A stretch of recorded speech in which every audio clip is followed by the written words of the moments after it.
यज्ञ की ब्रह्मा बन के घर परिवार राष्ट्र को चलाती है। बहन जी सुकामा बहन जी हमारा रुड़की में विश्व वारा गुरुकुल चला रही है, जहां की कन्याएं वेदों का ऐसा सस्वर वेद पाठ आज सुनने को मिलेगा। मैं बहन जी को कहूंगा मातृशक्ति का प्रतिनिधित्व करते हुए बहन जी आकर के अपना संदेश देंगी। आचार्य बहन जी। बोलिए महर्षि दयानंद जी महाराज की, गुरुवर विजयानंद की, स्वामी श्रद्धानंद जी महाराज की। आचार्य बहन जी।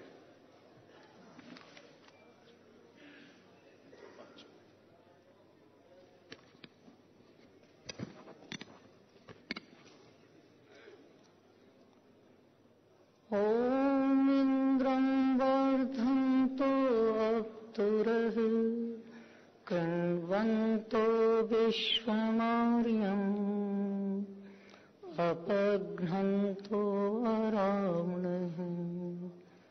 ॐ शान्तिः शान्तिः शान्तिः। इस विशाल सभागार में समुपस्थित पूज्य संन्यस्त मंडल एवं वंदनीय विद्वद्गण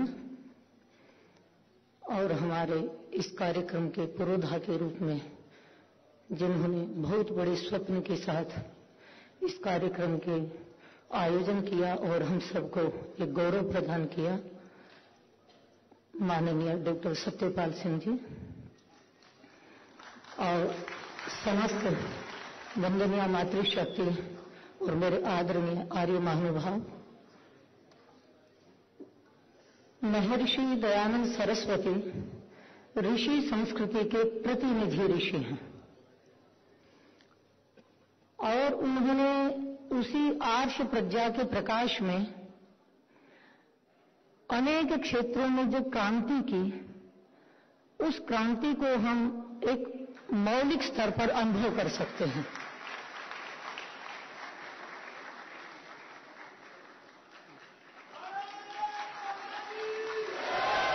हमारा सौभाग्य है हमारे बीच पूज्य स्वामी रामदेव जी महाराज, जिन्होंने योग का पूरे देश और दुनिया में परचम लहराया है, वो पधार चुके हैं। स्वामी चिदानंद जी महाराज, जो पूरे भारत और पूरी दुनिया में जिनको लोग जानते हैं, वो भी हमारे बीच आ चुके हैं। मैं दोनों संतों का बहुत बहुत हार्दिक अभिवादन करता हूं, स्वागत करता हूं। धन्यवाद।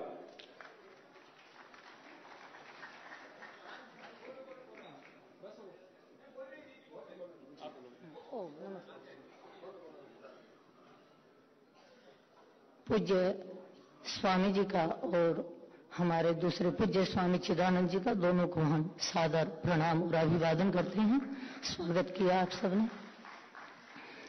मैं आप सबसे निवेदन कर रही थी कि महर्षि दयानंद सरस्वती ऋषि संस्कृति के प्रतिनिधि ऋषि हैं। मैं समझती हूँ संभवतः उसी आर्ष प्रज्ञा के प्रकाश में उन्होंने जो अनेक क्षेत्रों में क्रांति की, वो क्रांति ऐसी थी जो मूल तक पहुंच करके उसने समस्त व्यक्तिगत स्तर पर, पारिवारिक स्तर पर, सामाजिक स्तर पर और राष्ट्रीय स्तर पर एक ऐसी नई दिशा दी जिसके संदर्भ में हम अपने समस्त कार्य क्षेत्रों को देख सकते हैं। अध्यात्म के क्षेत्र में महर्षि देव दयानंद ने एक ऐसी क्रांति की है कि जहां पर अध्यात्म एक विसंगतिकरण का कारण बन रहा था, वहां पर एक ईश्वर की पूजा, निराकार ईश्वर की पूजा, ईश्वर जीव प्रकृति, इन तीनों के त्रैतवाद की स्थापना करके, इन तीनों के सत्य स्वरूप को समझ करके हमारे सामने अध्यात्म का सच्चा स्वरूप प्रकट कर दिया। उससे आगे हम शिक्षा के क्षेत्र में देखते हैं, वहां पर महर्षि देव दयानंद ने एक ऐसी क्रांति की है कि जहां पर शिक्षा की परिभाषा को हमारे जीवन के साथ जोड़ दिया है। केवल वो शब्दों के साथ नहीं है, हमारे जीवन के साथ जोड़ करके ऐसी दिशा दी। उस महान शिक्षाविद महर्षि देव दयानंद शिक्षा की परिभाषा करते हुए लिखते हैं कि जिससे विद्या, सभ्यता, धर्मात्मता, जितेंद्रियता आदि गुणों की वृद्धि हुए, उसे शिक्षा कहते हैं।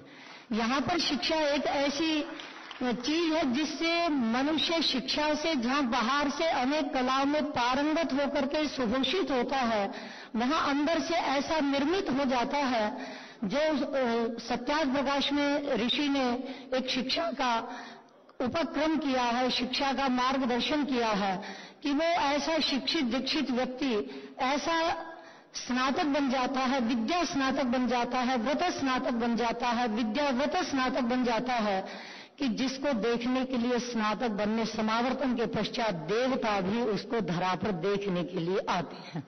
ऐसा शिक्षा का ऊंचा आदर्श महर्षि देव दयानंद ने प्रतिपादित किया, राजनीति को राजधर्म के रूप में प्रतिपादित किया। इस प्रकार अनेक क्षेत्रों में उन्होंने जो क्रांति की, उस क्रांति को आधार बना करके यदि हम चलेंगे, हम सभी आर्य बंधुगण, तो निश्चित रूप से उसे क्रांति से समस्त जगत के अंदर एक विशुद्ध क्रांति को आगे बढ़ाते हुए उस ऋषि के प्रति हम कृतज्ञ होकर के कुछ उऋण हो पाएंगे। इन्हीं शब्दों के साथ मैं आप सबका हार्दिक आभार व्यक्त करती हूँ, धन्यवाद करती हूँ। ओम शांति। बोलिए महर्षि दयानंद जी महाराज की। मैं ऋषि दयानंद की बेटी डॉक्टर सुकामा जी को पद्म श्री देने के लिए एक बार भारत सरकार के लिए एक बार आपकी ताली बनती है। द्वितीय जन्म शताब्दी। हमारे बीच में बहुत उच्च कोटि के वेदों के विद्वान गुरुकुल कांगड़ी के वाइस चांसलर डॉक्टर सोमदेव जी सुतांशु हमारे बीच में उपस्थित है। अभी आप लोगों ने देखा होगा भारत के माननीय गृह मंत्री अमित शाह जी दीक्षांत समारोह पर गुरुकुल कांगड़ी के अंदर पधार करके और स्वतंत्रता संग्राम, दलितों उद्धार, समाज सुधार, शिक्षा में स्वामी श्रद्धानंद जी के योगदान का जिस भावपूर्ण आपने वर्णन किया, डॉक्टर सोमदेव जी के लिए एक बार तालियां बजाइए। ऐसी यशस्वी संस्था के आप वाइस चांसलर हैं।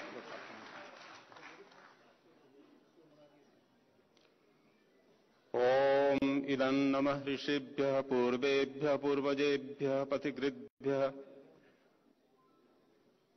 संपूर्ण विश्व में योग और ऋषि संस्कृति की डिंडिम घोष करने वाले श्रद्धेय स्वामी रामदेव जी महाराज, पूरे विश्व में भारतीय संस्कृति, वैदिक संस्कृति के प्रचार प्रसार करने वाले सम्मान्य पूज्य स्वामी चिदानंद जी महाराज, इस कार्यक्रम के पुरोधा आर्य समाज के प्रबुद्ध वक्ता श्रद्धेय डॉक्टर सत्यपाल सिंह जी, जो कि संसद में अपनी आर्य सभ्यता, वैदिक सभ्यता का डिंडिम घोष करते रहते हैं, श्रद्धेय संन्यास्त मंडल, मातृशक्ति, धर्म प्रेमी सज्जनों, आज महर्षि दयानंद के 200वीं जयंती के अवसर पर आप सभी आर्यजनों को देख करके अत्यंत प्रसन्नता की बात हो रही है। महर्षि स्वामी दयानंद ने समग्र विश्व के कल्याण के लिए, परोपकार के लिए आर्य समाज की स्थापना की थी और विश्व के कल्याण के लिए एक सूत्र दिया था उन्होंने हमें, वेदों की ओर लौटो।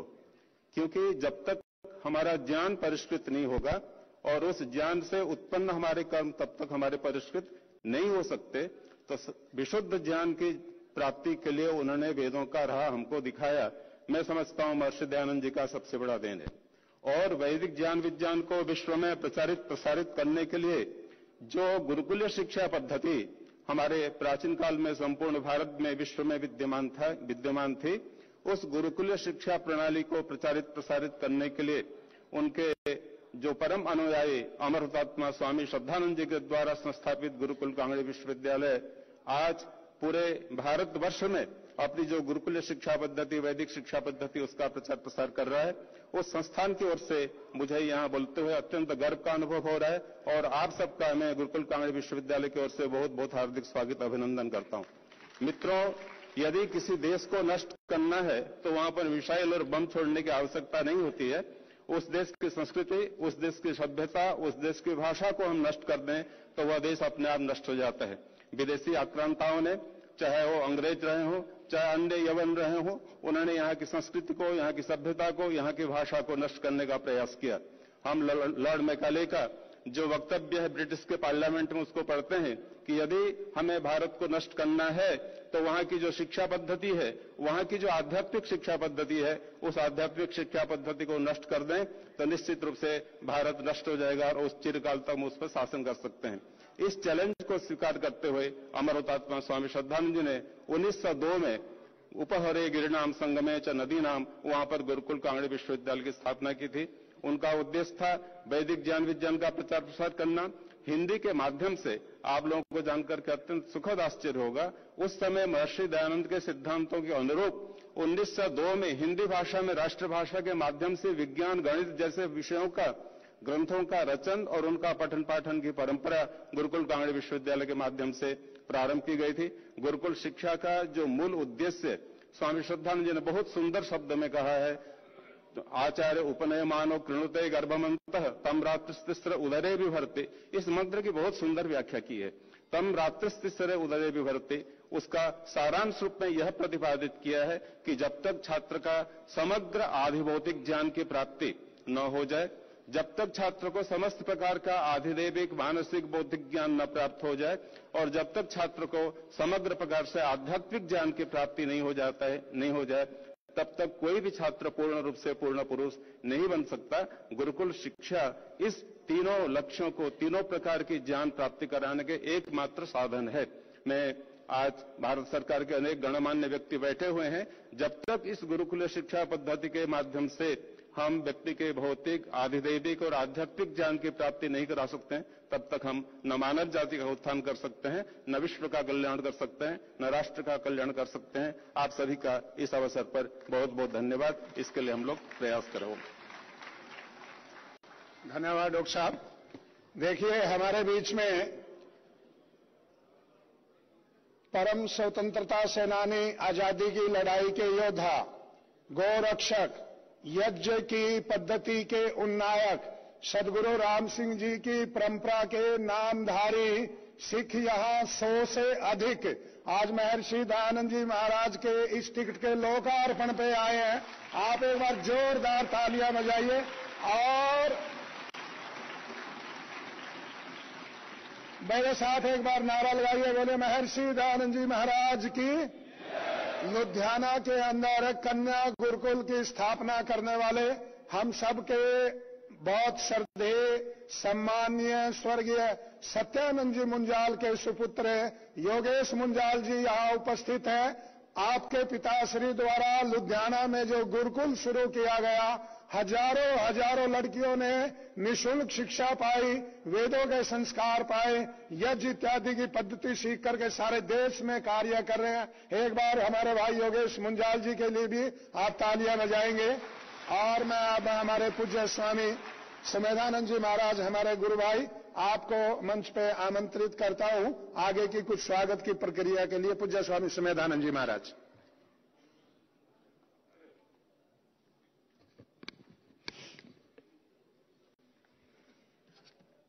ओम।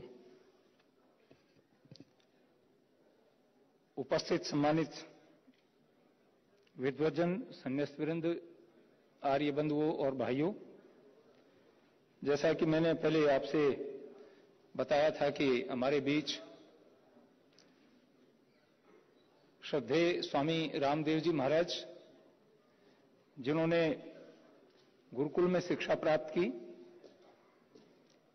पूज्य आचार्य बलदेव जी के सानिध्य में रह करके आपने वेद, वेदांग, व्याकरण, आयुर्वेद का अध्ययन किया और उसके बाद आपने साधना और तप किया, हरिद्वार को अपनी कर्म भूमि बनाई, वहां से आपने योग और आयुर्वेद का काम प्रारंभ किया और धीरे धीरे योग को संपूर्ण भारत नहीं बल्कि पूरे विश्व तक फैलाया। आज भी आस्था चैनल के माध्यम से और अन्य चैनलों के माध्यम से आज जितने भी मीडिया के चैनल्स हैं उनमें प्रतिस्पर्धा लगी हुई है, कंपटीशन बना हुआ है कि कौन स्वामी जी महाराज के कार्यक्रमों को कवर करे। आज भी प्रातःकाल कॉन्स्टिट्यूंसी क्लब जो हमारा सांसदों का क्लब है, उसमें विभिन्न गतिविधियां चलती रहती हैं।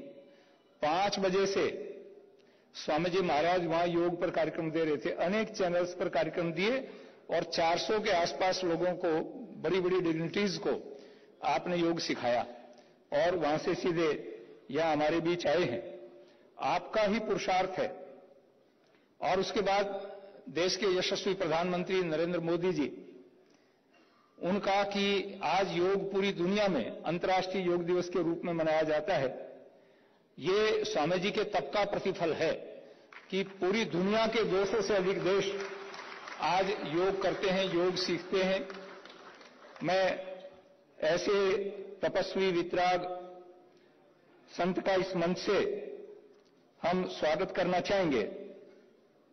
स्वामी जी को हम शॉल, श्रीफल या शॉल, एक महर्षि दयानंद का जीवन चरित्र, आप तो पुस्तकें स्वयं वेद भी बांटते हैं, पुस्तकें बांटते हैं, आपके पास तो अथाह भंडार है, लेकिन प्रतीक के रूप में हमारा कर्तव्य बनता है कि मंच के माध्यम से हम आपका स्वागत करें और एक महर्षि दयानंद का चित्र ये हम भेंट करेंगे।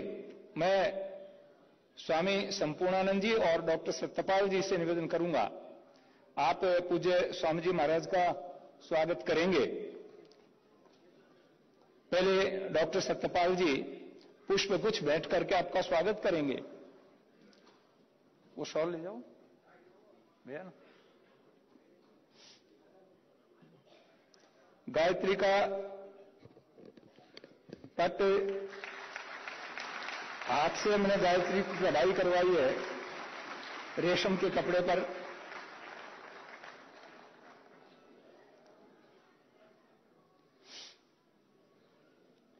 महर्षि दयानंद का चित्र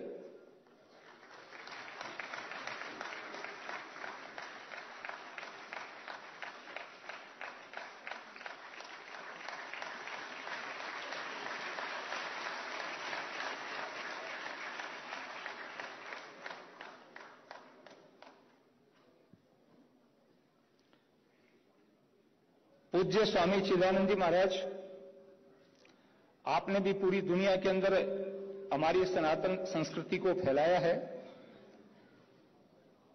बहुत बड़ा सेवा का कार्य आप करते हैं। वेद, वेदांग, दर्शन, साहित्य, व्याकरण आदि का आपका अध्ययन है। आपके स्वागत के लिए हमारे यहां वेद का काम कर रहे हैं स्वामी प्रणवानंद जी महाराज से निवेदन करूंगा। पूज्य स्वामी जी महाराज पधारेंगे। आप और माननीय डॉक्टर सतपाल जी आपका साथ देंगे, क्योंकि मेरी ड्यूटी यहां है, डॉक्टर साहब की वहां रहेगी। हम दोनों मिलकर के इस काम को चलाएंगे। पहले डॉक्टर साहब पुष्प कुछ भेंट करेंगे और पूज्य स्वामी प्रणवानंद जी, श्रद्धेय स्वामी चिदानंद जी महाराज को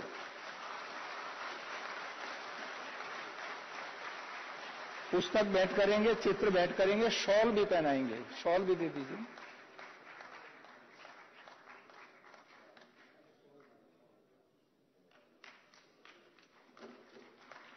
हमारी संस्कृति में कहा है अतिथि देवो भव।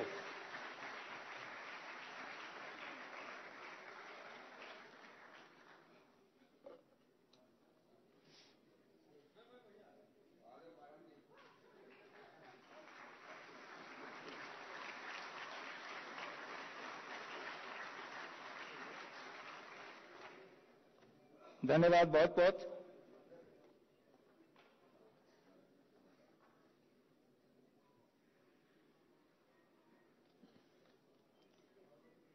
अब हमें थोड़ी सी देर और, क्योंकि कुछ ही देर में, कुछ पलों में हमारे बीच महामहिम उपराष्ट्रपति जगदीप धनखड़ जी और हमारे संचार राज्य मंत्री देव सिंह जी चौहान मंच पर पधारेंगे। उससे पहले मैं हमारे यहाँ उत्तर प्रदेश सभा के प्रधान भाई देवेंद्र पाल जी आए हुए हैं, उनसे निवेदन करूंगा कि वो पधारे और 2 मिनट के लिए संदेश देंगे। 2 मिनट के लिए अपना संबोधन रखेंगे। देवेंद्र पाल जी।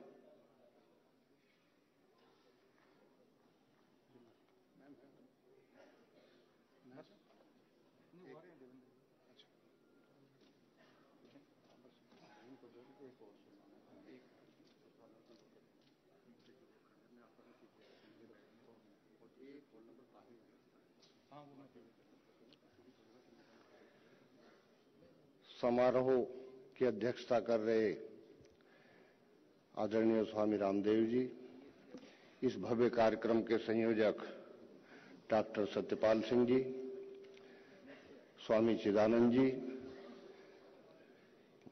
हाल में उपस्थित आर्य जगत के तपोनिष्ठ संन्यास्तुरंद और आर्य समाज के सभी पदाधिकारीगण, मातृशक्ति साथियों, ये हमारे लिए बड़े सौभाग्य की बात है कि महर्षि दयानंद की 200वीं जयंती के जन्म जयंती के हम प्रत्यक्षदर्शी बन रहे हैं।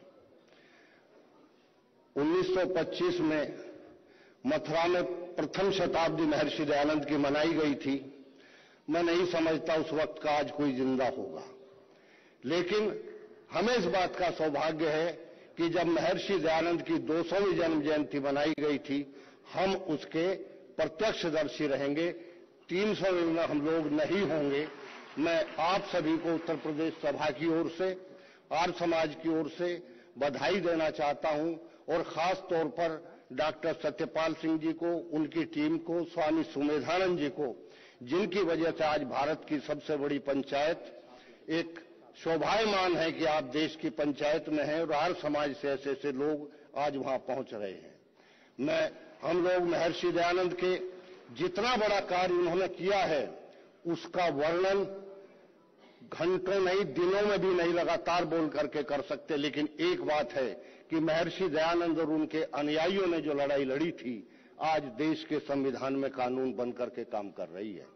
और आगे भी हम 200वीं जन्म जयंती के उसमें एक संकल्प लें कि ऋषि दयानंद के कार्यों को आज आपका मैं बहुत बड़ा ये मानता हूं कि आज भारत सरकार ने ये एहसास किया है कि महर्षि दयानंद सरस्वती के ऊपर सरकारी कार्यक्रम, संस्कृति विभाग, आपका दूरसंचार विभाग ये कार्य कर रहा है। मैं आप सभी का, इस मंच संचालक स्वामी जी का, सबका बहुत बहुत आभार प्रकट करता हूं। धन्यवाद। नमस्ते।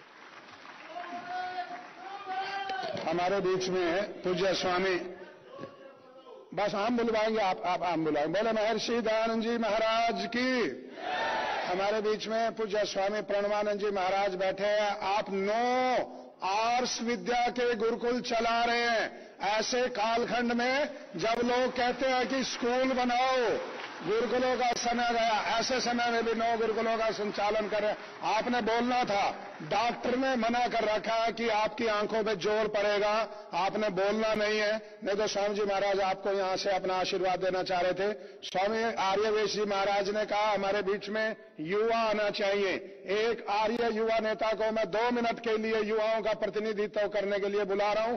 आर्य सुरेश मलिक जी पानीपत से, आप 8 साल से वह आर्य समाज के, युवा आर्य समाज के प्रधान हैं, युवाओं में कार्य करते हैं और उस युवाओं के कार्य के कारण ही आपको अब की बार जिला परिषद का वाइस चेयरमैन बनाया है। वहां लोगों ने जिता करके भेजा है। सुरेश भाई के लिए एक बार जोरदार तालियां। आर्य नेता, आर्य युवक, आर्य सुरेश मलिक।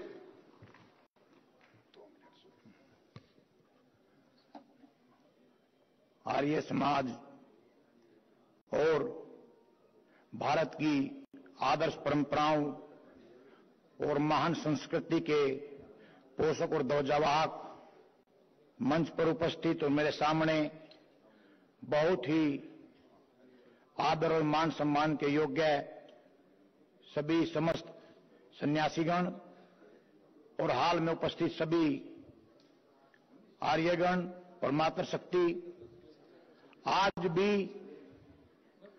हम जितने सारे देश के जो ज्वलंत मुद्दे हैं, ये पिछले हमारे सामने ही कुछ समय का इतिहास रहा है कि जितनी भी देश की ज्वलंत समस्याएं हैं, मुद्दे हैं, तो आर्य समाज के लोग उनमें बढ़ चढ़ करके भाग लेते हैं। ये आर्य समाज की एक सीख है। और मैं यदि अपने बारे में बताऊं तो मेरे परिवार का या मेरे पिताजी से या दादाजी से कभी कोई आर्य समाज से किसी प्रकार का भी कोई संपर्क नहीं था। हमारी तो मंडी में दुकान होती थी आड़त की, तो हमारे समाज के आगे से निकलता था, तो मेरी 1-2 बार वैसी रुचि बन गई कि सुन लिया जाए।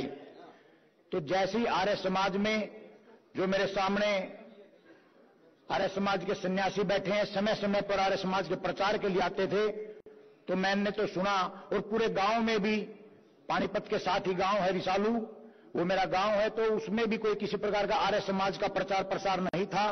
तो वहां पे सुना तो समझ में आया कि कोई वैज्ञानिक कसौटी पर, तर्क के आधार पर कोई बात खड़ी होती तो आर्य समाज के मन से की जाती है।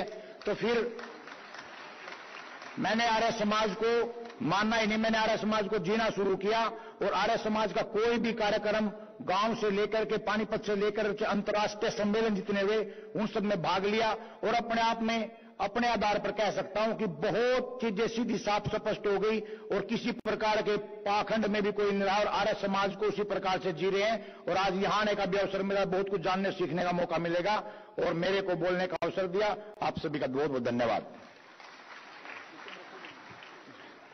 पूज्य स्वामी सुमेधानंद जी महाराज के अधीन माइक करने से पहले कुरुक्षेत्र के अंदर 1 फरवरी से लेकर के 12 फरवरी तक चतुर्वेद पारायण महायज्ञ हुआ। महर्षि दयानंद जी महाराज की द्वितीय जन्म शताब्दी वर्ष समारोह का शुभारंभ हुआ। पूज्य स्वामी रामदेव जी महाराज ने अपना आशीर्वाद दिया। आर्य सुरेश मलिक जी जैसे सैकड़ों युवक उसके आयोजन में थे।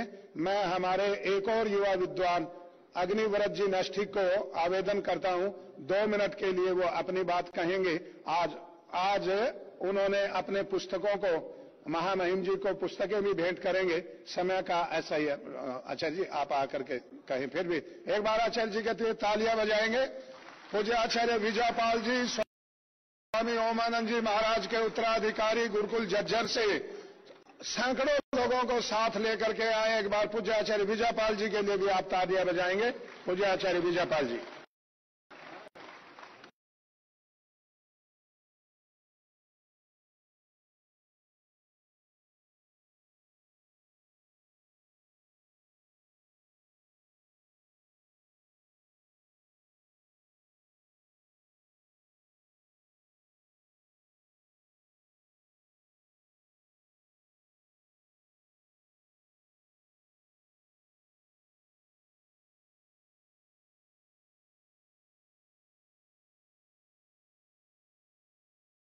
महाराज, संयोजक माननीय डॉक्टर सत्यपाल सिंह जी, स्वामी चिदानंद जी महाराज, उपस्थित सभी सन्यासी ब्रह्म, विद्वज्जन, आर्य सज्जनों, 2 मिनट में मैं केवल ये कहना चाहूंगा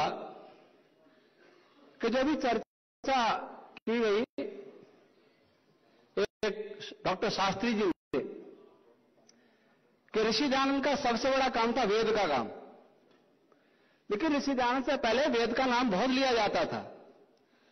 ऋषि दयानंद का सबसे बड़ा काम था वेद का, उसके सही स्वरूप को संसार के सामने प्रस्तुत करना।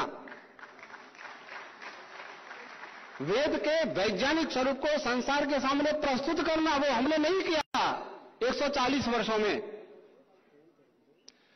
आर्य समाज का तीसरा नियम, आर्य समाज के विशाल वृक्ष की जड़ है, इस जड़ को हमने नहीं सींचा, और इस जड़ को सींचने के लिए मैंने अत्रेय ब्राह्मण का वैज्ञानिक भाष्य किया, जिसका नाम है वेद विज्ञान आलोक। बहुत बड़ा ग्रंथ है, 11 किलो वजन है। उसी को मैं महामहिम उपराष्ट्रपति महोदय को भेंट करूंगा। उस ग्रंथ के विषय में कुछ बातें कहूंगा। यह वह ग्रंथ है जिसके आधार पर मैंने विश्व के नोबेल पुरस्कार विजेताओं को चैलेंज किया है, और उन्होंने स्वीकार भी किया कि हम आपका उत्तर नहीं दे सकते। इसी ग्रंथ के आधार पर वैदिक रश्मि थ्योरी नाम से यूरोपियन देश, इंग्लैंड और यूएसए में कॉपीराइट है, भारत में वेद विज्ञान आलोक नाम से है। इसी ग्रंथ की वैदिक रश्मि थ्योरी, जो संसार की किसी भी सृष्टि विज्ञान की थ्योरी से बहुत आगे एडवांस है, इसी थ्योरी के आधार पर इंग्लैंड के वैज्ञानिक, जो वास्तव में मूलतः ग्रीक वैज्ञानिक हैं, उनसे जब मेरी चर्चा हुई दूरभाषिया के माध्यम से, उन्होंने कहा इस ग्रह पर आप पहले व्यक्ति हैं जो पार्टिकल, जो एलिमेंट्री पार्टिकल से 6 स्टेज पीछे की बात कर रहे हैं। तो ये ग्रंथ संसार की दिशा को बदलने में सक्षम है, वर्तमान भौतिक विज्ञान की दिशा को बदलने में सक्षम है, आध्यात्मिक विज्ञान की दिशा को भी बदलने में सक्षम है। इसी ग्रंथ को मैं भेंट करूंगा, और मैं आपसे सभी आर्यों से, देशवासियों से ये कहना चाहूंगा कि बौद्धिक दासता से लड़ने का समय है। सबसे बड़ा शत्रु हमारी बौद्धिक दासता है। राजनीतिक दासता, आर्थिक दासता बाद में आती है, बौद्धिक दासता आती है। यह ग्रंथ बौद्धिक दासता से लड़ने के लिए सबसे बड़ा हथियार है। आइए इस हथियार को अपनाएं, हमारा साथ दें। ओम शम। आपका बहुत बहुत धन्यवाद। आचार्य जी का बहुत धन्यवाद। सज्जनों, बहुत 2 मिनट का समय कम बचा है। महामहिम उपराष्ट्रपति जी पधारने वाले हैं परिसर में। महर्षि दयानंद जी महाराज के विचारों के अनुसार, शिक्षा पद्धति के अनुसार भारत की शिक्षा पद्धति हो, ये माननीय नरेंद्र मोदी जी, भारत के यशस्वी प्रधानमंत्री को सारा आर्य जगत आज तालियां बजा करके धन्यवाद देता है। भारतीय शिक्षा बोर्ड बनाया और उसका चेयरमैन पूज्य स्वामी रामदेव जी महाराज को बनाया। अब सारी शिक्षा पद्धति भारतीय होगी। MP सिंह जी, बस हो गया। माननीय MP सिंह जी यहाँ पर विद्यमान है, उपस्थित हैं। मैं उनसे निवेदन करूंगा 2 मिनट के लिए आकर के उससे सारे की सारा भारतीय शिक्षा पद्धति की जो व्यवस्था एक समय में, एक स्वर में कहेगा जग सारा, ये ऋषियों का बूढ़ा भारत है गुरु हमारा, ये ऋषियों का बूढ़ा भारत है गुरु हमारा।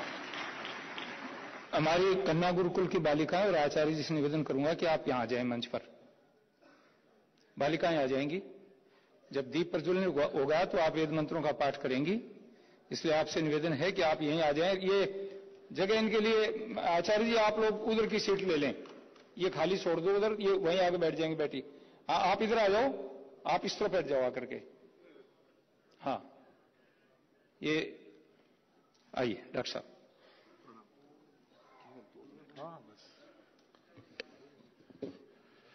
भारत की सामाजिक संस्कृति के साक्षात विग्रह परम पूज्य स्वामी जी को प्रणाम करता हूं। सनातन संस्कृति के संवाहक पूज्य स्वामी चिदानंद जी को प्रणाम करता हूं और यहाँ सभी वेदज्ञ और भारतीय संस्कृति के ध्वजवाहक आर्यगण को प्रणाम करता हूं। भारतीय, चूंकि 2 मिनट में ही अपनी बात रखनी है, तो मां पूज्य स्वामी जी की संकल्पना को इस अमृत महोत्सव वर्ष में यशस्वी प्रधानमंत्री जी ने एक विधिक स्वरूप दिया, जिसका मुख्य उद्देश्य ये है कि भारत में बच्चों का शिल्प भारतीय संस्कृति के गर्व और पूरी सांस्कृतिक यात्रा के साथ आप्लावित करते हुए होना चाहिए। और उसके मूल में जो भी आज के भी पाश्चात्य वैज्ञानिक, जैसा भी नैस्टिक जी कह रहे थे, मैं भी भौतिक विज्ञान का विद्यार्थी हूं मूलतः, लेकिन वेदों का अध्ययन करने का प्रयास इसीलिए किया कि देखें, मेरी नैस्टिक जी से 1-2 बार बात भी हुई है दूरभाष पर। मैंने कोशिश हमारी यही है कि बच्चों को इस रूप में उनका गठन, शिल्प, गठन किया जाए कि वे गौरव महसूस करें अपनी भारतीय संस्कृति में, और जो भारतीय संस्कृति एक वैश्विक संस्कृति रखने की दक्षता प्रारंभ से ही रखती थी, वो आदि संस्कृति के रूप में स्थापित है। उसके मूल्यों के साथ बच्चों को हम जोड़ें, उनके साथ आप्लावित करें, और वेदों में जो विज्ञान है, उपनिषदों में जो विज्ञान है, जो पार्टिकल फिजिक्स की थ्योरी है, चाहे वो स्ट्रिंग थ्योरी है, उन सारे सिद्धांतों को हम बच्चों को बताने की कोशिश करें कि हमारे पूर्वज किसी जादू टोने अंधविश्वास के पीढ़ी के नहीं थे, बल्कि वो पूर्णतः सृष्टि विज्ञान, भौतिक विज्ञान, रसायन विज्ञान, खगोल विज्ञान सभी के ज्ञाता थे।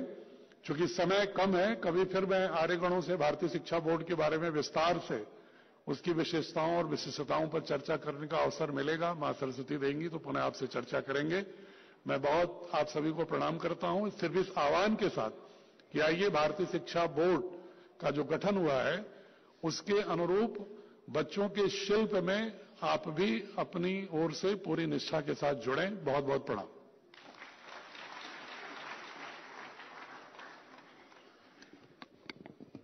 धन्यवाद। समयाभाव है, आपको विस्तृत जानकारी इसकी देनी थी।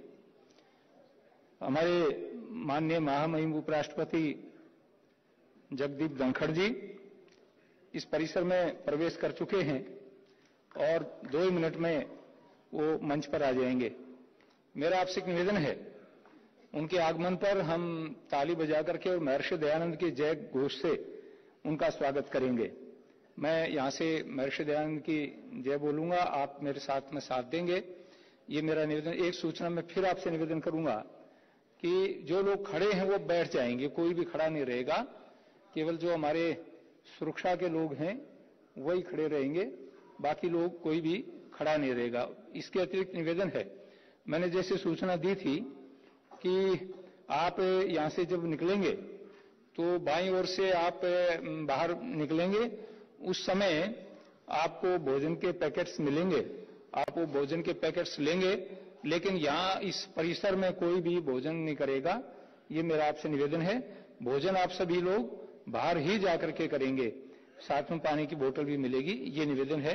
मैं पुनः आपसे निवेदन करूं कि हमारा सौभाग्य है महर्षि दयानंद सरस्वती जिन्होंने जिस समय देश गुलामी की जंजीरों में जकड़ा पड़ा था, अंधविश्वास, पाखंड, अज्ञानता से पूरा देश छाया हुआ था अंधकार में, उस समय महर्षि का प्रादुर्भाव हुआ, उनका जन्म हुआ और उनको गुरु विरजानंद के रूप में एक ऐसे मार्गदर्शक मिले कि जिन्होंने वेदों का वास्तविक स्वरूप क्या है। देखिए, हमारे बीच माननीय महामहिम उपराष्ट्रपति जगदीप धनखड़ जी सामने मंच के ऊपर प्रवेश कर गए हैं। ताली बजा करके हम सब उनका स्वागत करते हैं। उनके साथ उनकी धर्मपत्नी भी हैं, मैं उनका भी, हमारी बहन डॉक्टर सुदेश धनखड़ जी वो भी साथ में हैं, हमारे माननीय मंत्री जी श्री देवू सिंह जी चौहान भी साथ में हैं, मैं उनका भी हार्दिक स्वागत करता हूं। महर्षि दयानंद की, महर्षि दयानंद की, महर्षि दयानंद की, भारत माता की, भारत माता की। स्वागत है माननीय महामहिम उपराष्ट्रपति जगदीप धनखड़ जी। अब हम सब लोग खड़े हो जाएंगे और राष्ट्रगान होगा।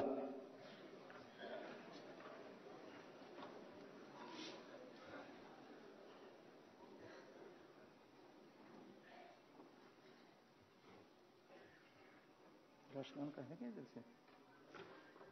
जन गण मन अधिनायक जय हे भारत भाग्य, पंजाब सिंध गुजरात मराठा द्रविड़ उत्कल बंग, विंध्य हिमाचल यमुना गंगा उच्छल जलधि, शुभ नामे जागे तव शुभ आशीष मांगे, गाहे तव जय गाथा, जन गण मंगलदायक जय हे भारत भाग्य विधाता, जय हे जय हे जय हे जय जय जय जय हे। भारत माता की, भारत माता की।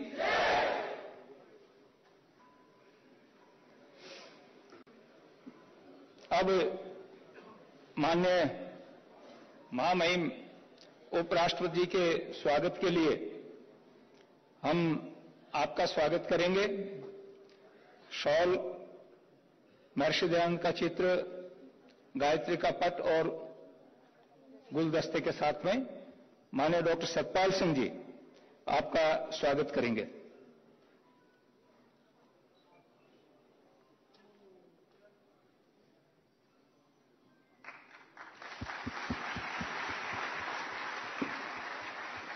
महर्षि दयानंद की, महर्षि दयानंद की।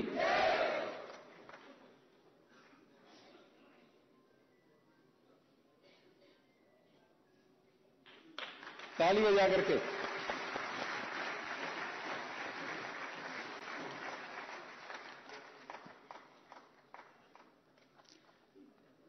हमारी माननीय महामहिम उपराष्ट्रपति जी की एक विशेषता है कि वो 100% आते हैं। धर्मपत्नी को, अर्धांगिनी को भी साथ लेकर के आते हैं, वो भी हमारे लिए बहुत सम्माननीय है। महर्षि दयानंद का तो ये मिशन था महिला शिक्षा का, महिला सशक्तिकरण का। तो हमारे बीच में उनकी धर्मपत्नी जो डॉक्टरेट की हैं, बहन सुदेश जी धनखड़, उनके स्वागत के लिए मैं श्रीमती अलका सिंह जी से निवेदन करूंगा, आप उनका स्वागत करें।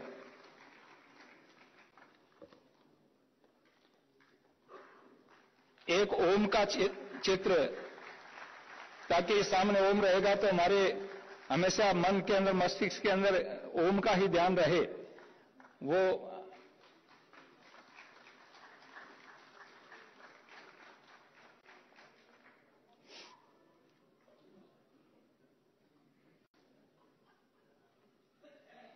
हमारे बीच में संचार मंत्रालय के राज्य मंत्री माननीय श्री देव सिंह जी चौहान जो उपस्थित हैं आज डाक टिकट जारी होने के अवसर पर।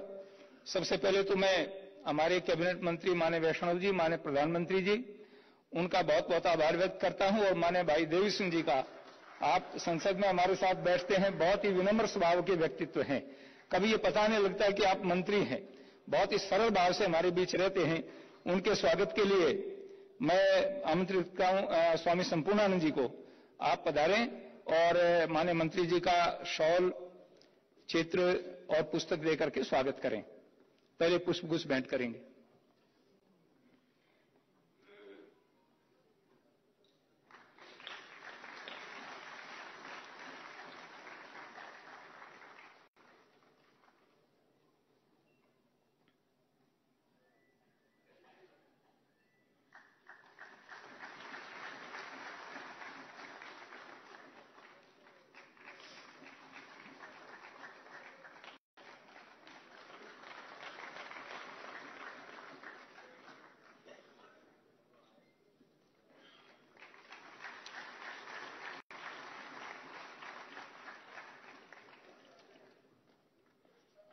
अब मैं हमारे सम्मानित मंचस्थ अतिथियों से निवेदन करूंगा, इस कार्यक्रम का उद्घाटन हम दीप प्रज्वलन के साथ करेंगे। आपसे निवेदन करूंगा कि आप दीप प्रज्वलन के लिए पधारें। हमारी बेटियां जो कन्या गुरुकुल की छात्राएं हैं, और माननीय उपराष्ट्रपति महोदय से धनखड़ साहब को जानकारी देना चाहूंगा, एक किसान की बेटी जिनको पद्मश्री मिला है, उनकी ये छात्राएं हैं जो वेद पाठ करेंगी।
धन्यवाद हमारी बालिकाओं का भी और सभी सम्मानित अतिथियों का।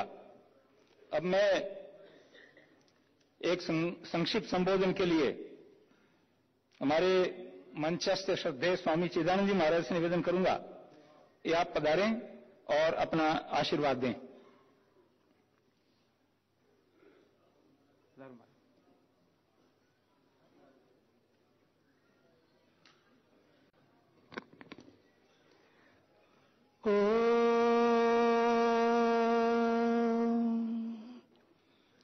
असतो मा सद्गमय तमसो मा ज्योतिर्गमय मृत्योर्मा अमृतं गमय।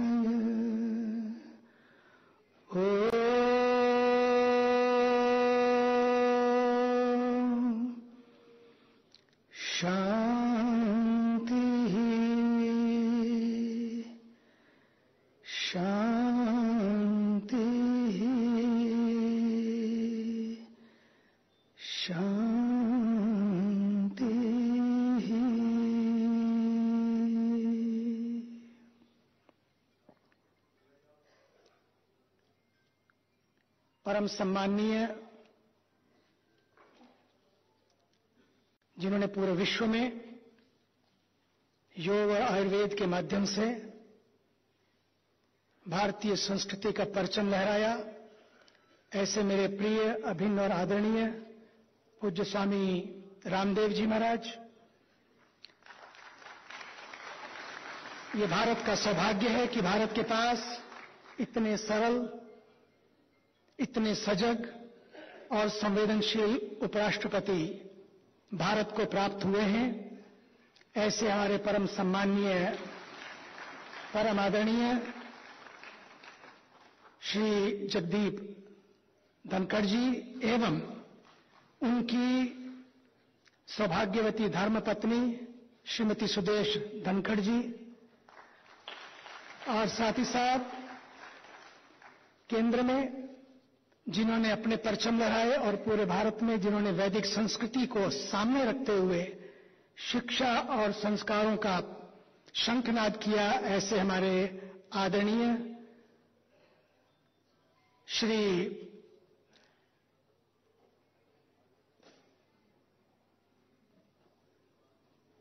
सतपाल सिंह जी, और साथ ही साथ आदरणीय सांसद सीकर राजस्थान, एक सन्यासी योद्धा श्री स्वामी सुमेधानंद जी महाराज, और नामधारी संगत से पधारे हुए सभी पूज्य संतवृंद, मातृशक्ति।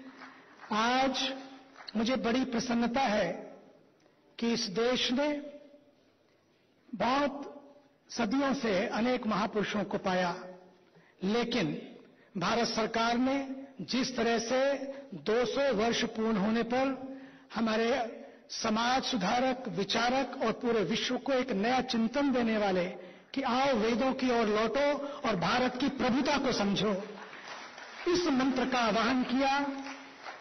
पूज्यपाद परम आदरणीय स्वामी दयानंद जी महाराज के 200वीं जयंती के वर्ष पर जिस तरह से पूरा साल समर्पित हुआ है और आज डाक स्मारक जारी किया जा रहा है, इसके लिए भारत सरकार और भारत सरकार के केंद्रीय संचार राज्य मंत्री श्री देव सिंह चौहान जी का भी मैं अभिनंदन करता हूं।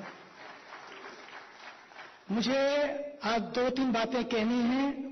पहली बात तो समय आ गया है कि वेद और आयुर्वेद ही मानवता का कल्याण कर सकेंगे।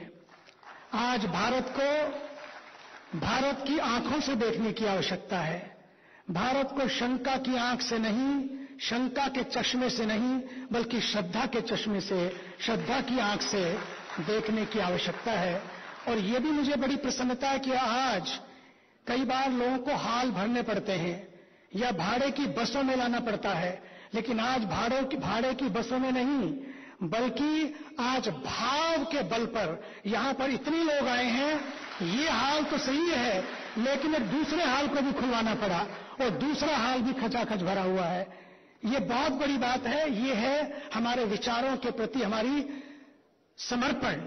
और देखिए, वैक्सीन इस देश में कोरोना आया, पूरे विश्व में आया, लेकिन जिस तरह से भारत ने इसका डटकर मुकाबला किया, यहां तक कि अमेरिका जैसा देश भी लड़खड़ा गया उस व्यवस्था में, उनको भी लगने लगा और पूरे विश्व को लगने लगा कि जब इस तरह की व्यवस्थाओं को देखा कि अभी हमारे लिए स्वास्थ्य की जो संरचना है पूरी नहीं है, क्योंकि आज वर्ल्ड हेल्थ डे है, विश्व स्वास्थ्य दिवस है। लेकिन हमारे आदरणीय ऋषियों ने और आदरणीय स्वामी दयानंद जी ने उस समय देखा कि इस भारत को उस चुनौतियों भरे काल में कि आज यदि किसी वैक्सीन की जरूरत है, क्योंकि एक वैक्सीन बनी और उसका पूरे विश्व में वितरण हुआ, लेकिन आज अगर किसी वैक्सीन की जरूरत है वो है वैदिक विचारों की वैक्सीन की। इसके लिए स्वामी दयानंद जी का योगदान अद्भुत योगदान है। और भारत के प्रधानमंत्री और अभी 1 साल के लिए उन्होंने जो समर्पित किया इस 200वीं साल के इस जयंती को, और उसके साथ साथ आदरणीय इस देश के एक दूसरे शेर आदरणीय श्री अमित शाह जी, जब अभी हमारे कुलाधिपति श्री सत्यपाल सिंह जी के उस कार्यक्रम में गुरुकुल विश्वविद्यालय में आए, उन्होंने जिस तरह से श्रद्धापूर्वक पूरे विश्व को एक संदेश दिया कि किस तरह से स्वामी दयानंद जी का योगदान है, आने वाली सदियां भी इसको भूल नहीं पाएंगी।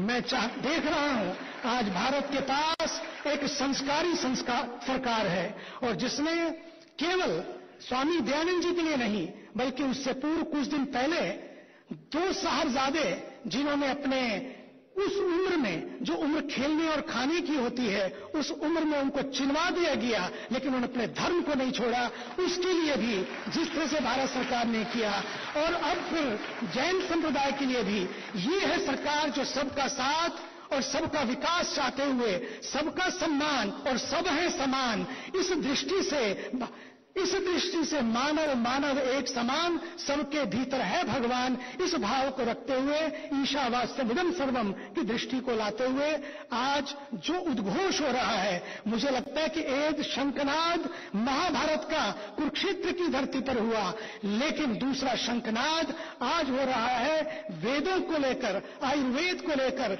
योग को लेकर। वो है महाभारत का नहीं बल्कि भारत को महान भारत बनाने का शंखनाद, और इसके लिए मैं आप सबकी साधना का वंदन करता हूं। धन्यवाद।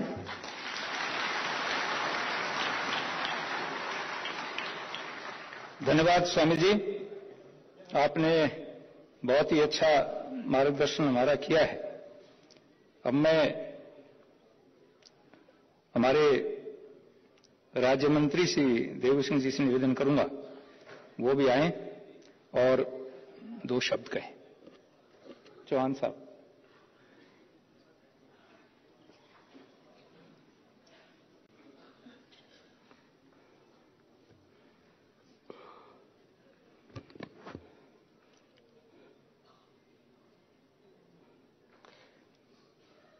आज के इस पावन अवसर पर मंचासीन भारतवर्ष के माननीय उपराष्ट्रपति महामहिम श्री जगदीप धनखड़ जी, माननीय डॉक्टर सुदेश धनखड़ जी, श्रद्धेय स्वामी रामदेव जी, माननीय सांसद तथा पूर्व मानव संसाधन तथा जल संसाधन राज्य मंत्री डॉक्टर सत्यपाल सिंह जी, माननीय सांसद स्वामी सुमेधानंद सरस्वती जी, श्रद्धेय स्वामी चिदानंद सरस्वती जी, श्री सुनील कुमार गुप्ता माननीय उपराष्ट्रपति जी के सचिव, आर्य जगत के सभी प्रतिनिधिगण, सभी सन्यासीगण के चरणों में नमन। उपस्थित भाइयों और बहनों, हिमालय की ऊंचाई को फुटपट्टी से नापना कितना कठिन कार्य है, वैसा ही कार्य महर्षि दयानंद सरस्वती जी के व्यक्तित्व के बारे में हम बोल सकते हैं। उनके बारे में बोलना मतलब सूर्य को दिया दिखाना होता है, जो हम छोटे समझ के लोगों के परे होता है ऐसा व्यक्तित्व, और प्रारंभ में मैं उनके चरणों में सत नमन करता हूं। भारत की भूमि चिंतन की भूमि रही है, ऋषि मुनियों की भूमि है, तपस्वियों की भूमि है। उसी परंपरा में महर्षि दयानंद सरस्वती एक ऐसा स्वामी थे, ऐसे समाज सुधारक थे, वैसे राष्ट्रभक्त थे, जिन्होंने 19वीं सदी में एक निर्भीक योद्धा, जिन्होंने न समाज के पाखंड, अंधविश्वास और समाज के उन कुरीतियों के सामने आहलेख जगाई, बल्कि इस देश को स्वराज्य का भी नारा देने वाले वो महान सन्यासी थे। मुगल काल एवं ब्रिटिश के उस काल में गुलामी की मानसिकता के कारण हम सब जब पाखंड अंधविश्वास की इस कुरीतियों में फंसे थे, तब नव जागरण की प्रति एक योद्धा की तरह समाज में रही कुरीतियों के सामने आवाज उठाकर पूरे भारतवर्ष को जागरूक करने का काम आदरणीय स्वामी जी ने किया था। स्वामी जी के जीवन के बारे में बोलना बड़ी मुश्किल होता है, हम जैसे कार्यकर्ताओं के लिए वो प्रेरणा है, लेकिन उस समय भी गांधी जी ने भी बोला था कि छूत अछूत और अस्पृश्यता के बारे में अगर किसी ने मुझे प्रेरणा दी है तो स्वामी दयानंद सरस्वती जी ने। महिलाओं को एम्पावरमेंट का काम, उस समय बाल विवाह, विधवा विवाह और जिस तरीके से बुर्खा और वो जो पद्धति आई थी गुलाम अवस्था के कारण, जब हम हमारा आत्मविश्वास खो बैठे थे, आत्मसम्मान खो बैठे थे, तब उन्होंने हमें पुनः विविध आंदोलन के माध्यम से, चाहे वो आंदोलन सांस्कृतिक आंदोलन हो, शिक्षा का आंदोलन हो, समाज की क्रांति का आंदोलन हो या शुद्धि आंदोलन हो, समाज को एक करने का काम स्वामी दयानंद सरस्वती जी ने किया।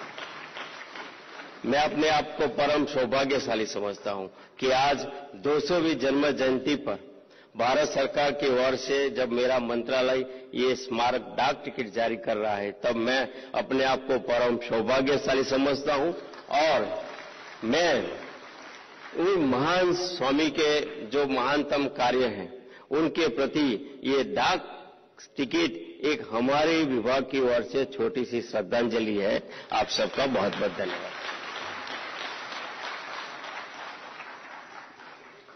धन्यवाद मंत्री जी। और अब मैं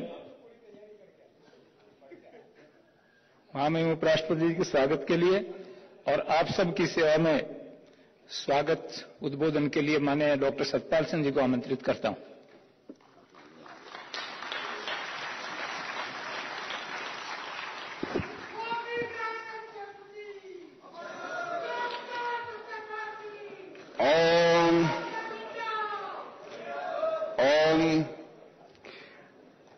आजादी के इस अमृत काल में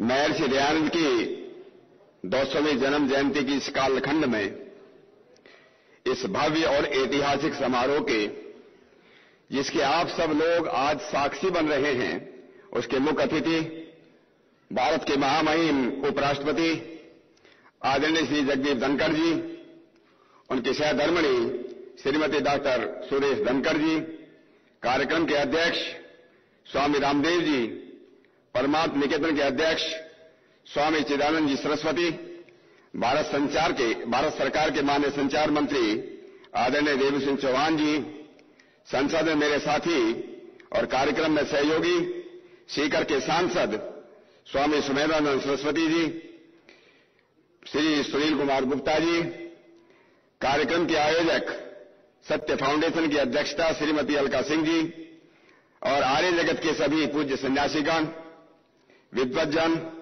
आर्य सज्जनों, मातृशक्ति, मीडिया के मित्रों और पुलिस प्रशासन के सभी अधिकारी और जवान, मैं आज कोई भाषण देने खड़ा नहीं हुआ हूं।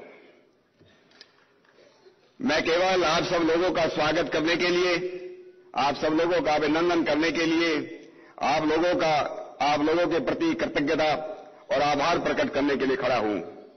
सबसे पहले तो मैं जिस देव दयानंद ने, महर्षि दयानंद ने हमको स्वराज, स्वदेशी, स्वभाषा और सब संस्कृति का मंत्र दिया, जिसने देश का उद्धार करने और संस्कार का उपकार करने के लिए आर्य समाज की आज के ही दिन 7 अप्रैल 1875 में मुंबई में स्थापना की, उस ऋषि के प्रति, उस नवजागरण के पूर्वाधा के प्रति मैं अपनी कृतज्ञता अर्पित करता हूं।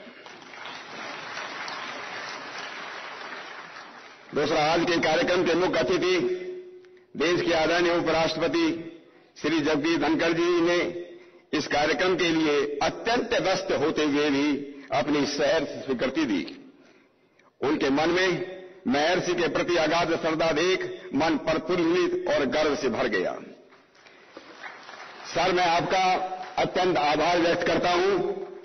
उन्हीं के साथ शक्ति और सामर्थ्य की प्रतिमूर्ति श्रीमती डॉक्टर सुरेश धनखड़ जी से मैंने और मेरी पत्नी अलका ने इस कार्यक्रम में आने के लिए उनको जब निवेदन किया तो उन्होंने कहा, मैं अवश्य आऊंगी और पूरी नारी जाति की तरफ से महर्षि दयानंद के प्रति अपनी कृतज्ञता अर्पित करूंगी।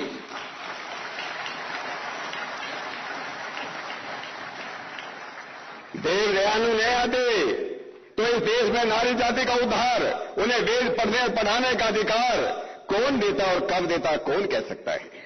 मैडम, मैं आपका हृदय से आभार व्यक्त करता हूं। तीसरा, मैं पूरे आर्य जगत की ओर से इस देश के दूरदर्शी और आदरणीय यशस्वी प्रधानमंत्री श्री नरेंद्र मोदी जी का आभार व्यक्त करता हूं कि उन्होंने केंद्र सरकार के स्तर पर पूरे 1 वर्ष के लिए महर्षि की 200वीं जयंती मनाने का ऐतिहासिक और साहसिक निर्णय किया और 12 फरवरी को इस जयंती का शुभारंभ किया। आज उन्हीं की प्रेरणा से भारत सरकार का संचार मंत्रालय महर्षि की स्मृति में एक डाक टिकट जारी कर रहा है। मैंने 13 जून 2022, 13 जून, कई महीने हो गए, 13 जून 2022 को आदरणीय देवी सिंह चौहान जी यहां पर बैठे हैं, मैं अपने उनको एक स्मारक डाक टिकट जारी करने के लिए एक पत्र लिखा और श्री देव सिंह चौहान ने अपनी अगली ही मीटिंग में 25 जुलाई 2022 को इसे मंजूर करके मुझे सूचित किया।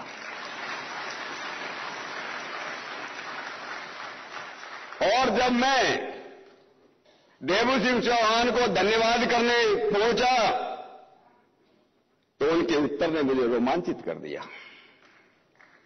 उन्होंने कहा, स्वामी दयानंद जैसे युग पुरुष के लिए, उनकी स्मृति में कुछ करने के लिए मेरा नाम जुड़ जाए, इससे बड़ा मेरा सौभाग्य नहीं हो सकता, इससे सौभाग्य नहीं हो सकता। तो धन्य है देवू सिंह जी आप। मैं आपका इस पवित्र काम के लिए और स्वयं इस डाक टिकट को जारी करने में उपस्थित रहने के लिए मैं आपका अभिनंदन भी करता हूं और आपका आभार भी व्यक्त करता हूं। समारोह के अध्यक्ष, युग पुरुष, योग ऋषि स्वामी रामदेव जी के प्रति अपनी कृतज्ञता प्रकट करने का के लिए मेरे पास कोई शब्द नहीं है। स्वामी जी महाराज, मेरे एक छोटे से निवेदन पर उन्होंने अपने सब काम छोड़ यहां आने की स्वीकृति दी।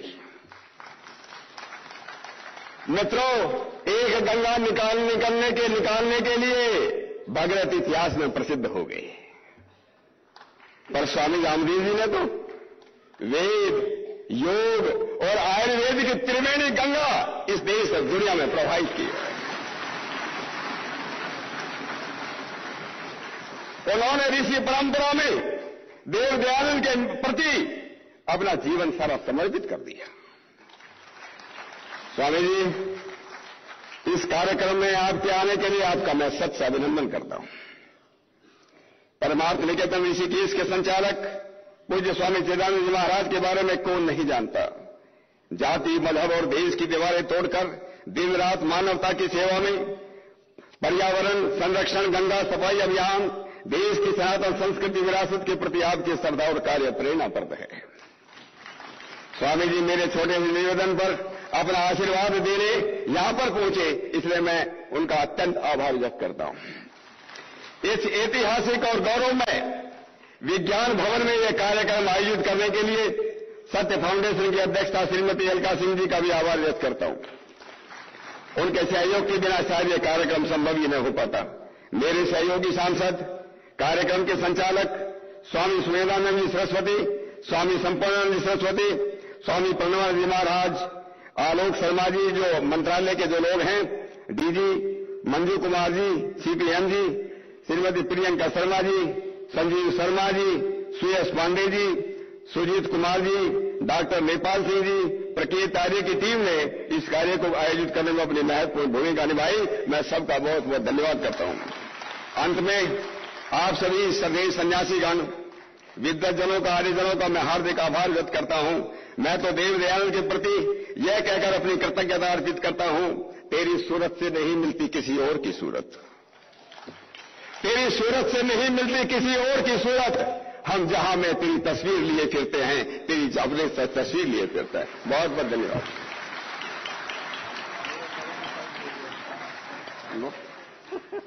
एक और है क्या? Thank you. धन्यवाद डॉक्टर साहब। अब हमारे बीच आचार्य अग्निवर जी नैष्ठिक उपस्थित हैं। आपका एक ग्रंथ जो वेद और विज्ञान विषय पर शोध ग्रंथ है, आपसे निवेदन करूंगा कि आप माननीय महामहिम उपराष्ट्रपति जी को अपनी पुस्तक भेंट करें।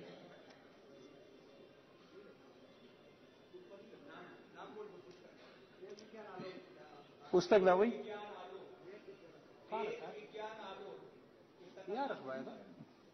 अंदर है क्या? कोई बात नहीं, वो करवाएंगे, कोई बात नहीं, वो करवा देता हूं। अपनी पुस्तक तलाश कर रहा हूं। हमारा सौभाग्य है, ये बाद में भेंट करेंगे। अभी वो घड़ी आ गई है, अब दे दो, भेंट कर दो। चलो करो करो, जल्दी करो।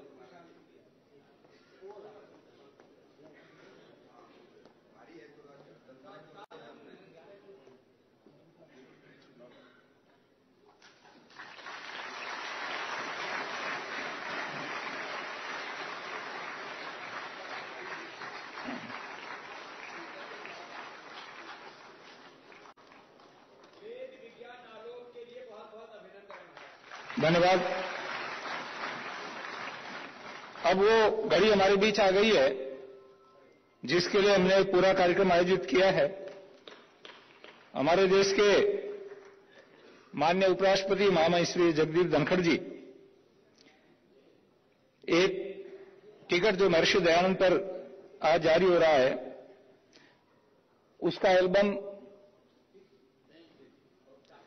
माननीय मंत्री देवू सिंह जी माननीय उपराष्ट्रपति महोदय को भेंट करेंगे और फिर उसका लोकार्पण होगा। हमारे मंच पर उपस्थित जितने भी अतिथि हैं सबके हाथ में ये पुस्तक होगी। पहले माननीय उपराष्ट्रपति जी उसको खोल करके जारी करेंगे। आपकी सेवा में सूचनार्थ निवेदन है।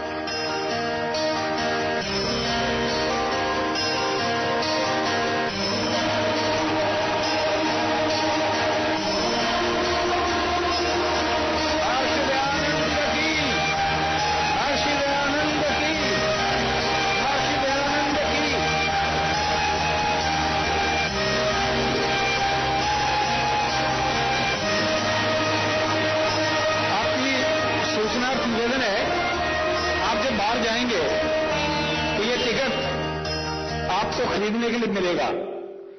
पहली खेप में 1 लाख टिकट जारी हुआ है। आप सब लोग बाहर से टिकट ले सकेंगे, अपने घर अपने ये टिकट ले जा सकते हैं। आप स्मारक के रूप में अपने घर में रहेगा। आप सब सौभाग्यशाली हैं कि पहला टिकट जारी हुआ है वो आपके हाथ में होगा। अब मैं निवेदन करूंगा उस महान व्यक्तित्व को, श्रद्धेय स्वामी रामदेव जी महाराज, जिनका उद्बोधन हम घंटों सुनते हैं।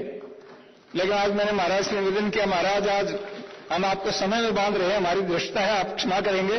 पूज्य स्वामी रामदेव जी महाराज।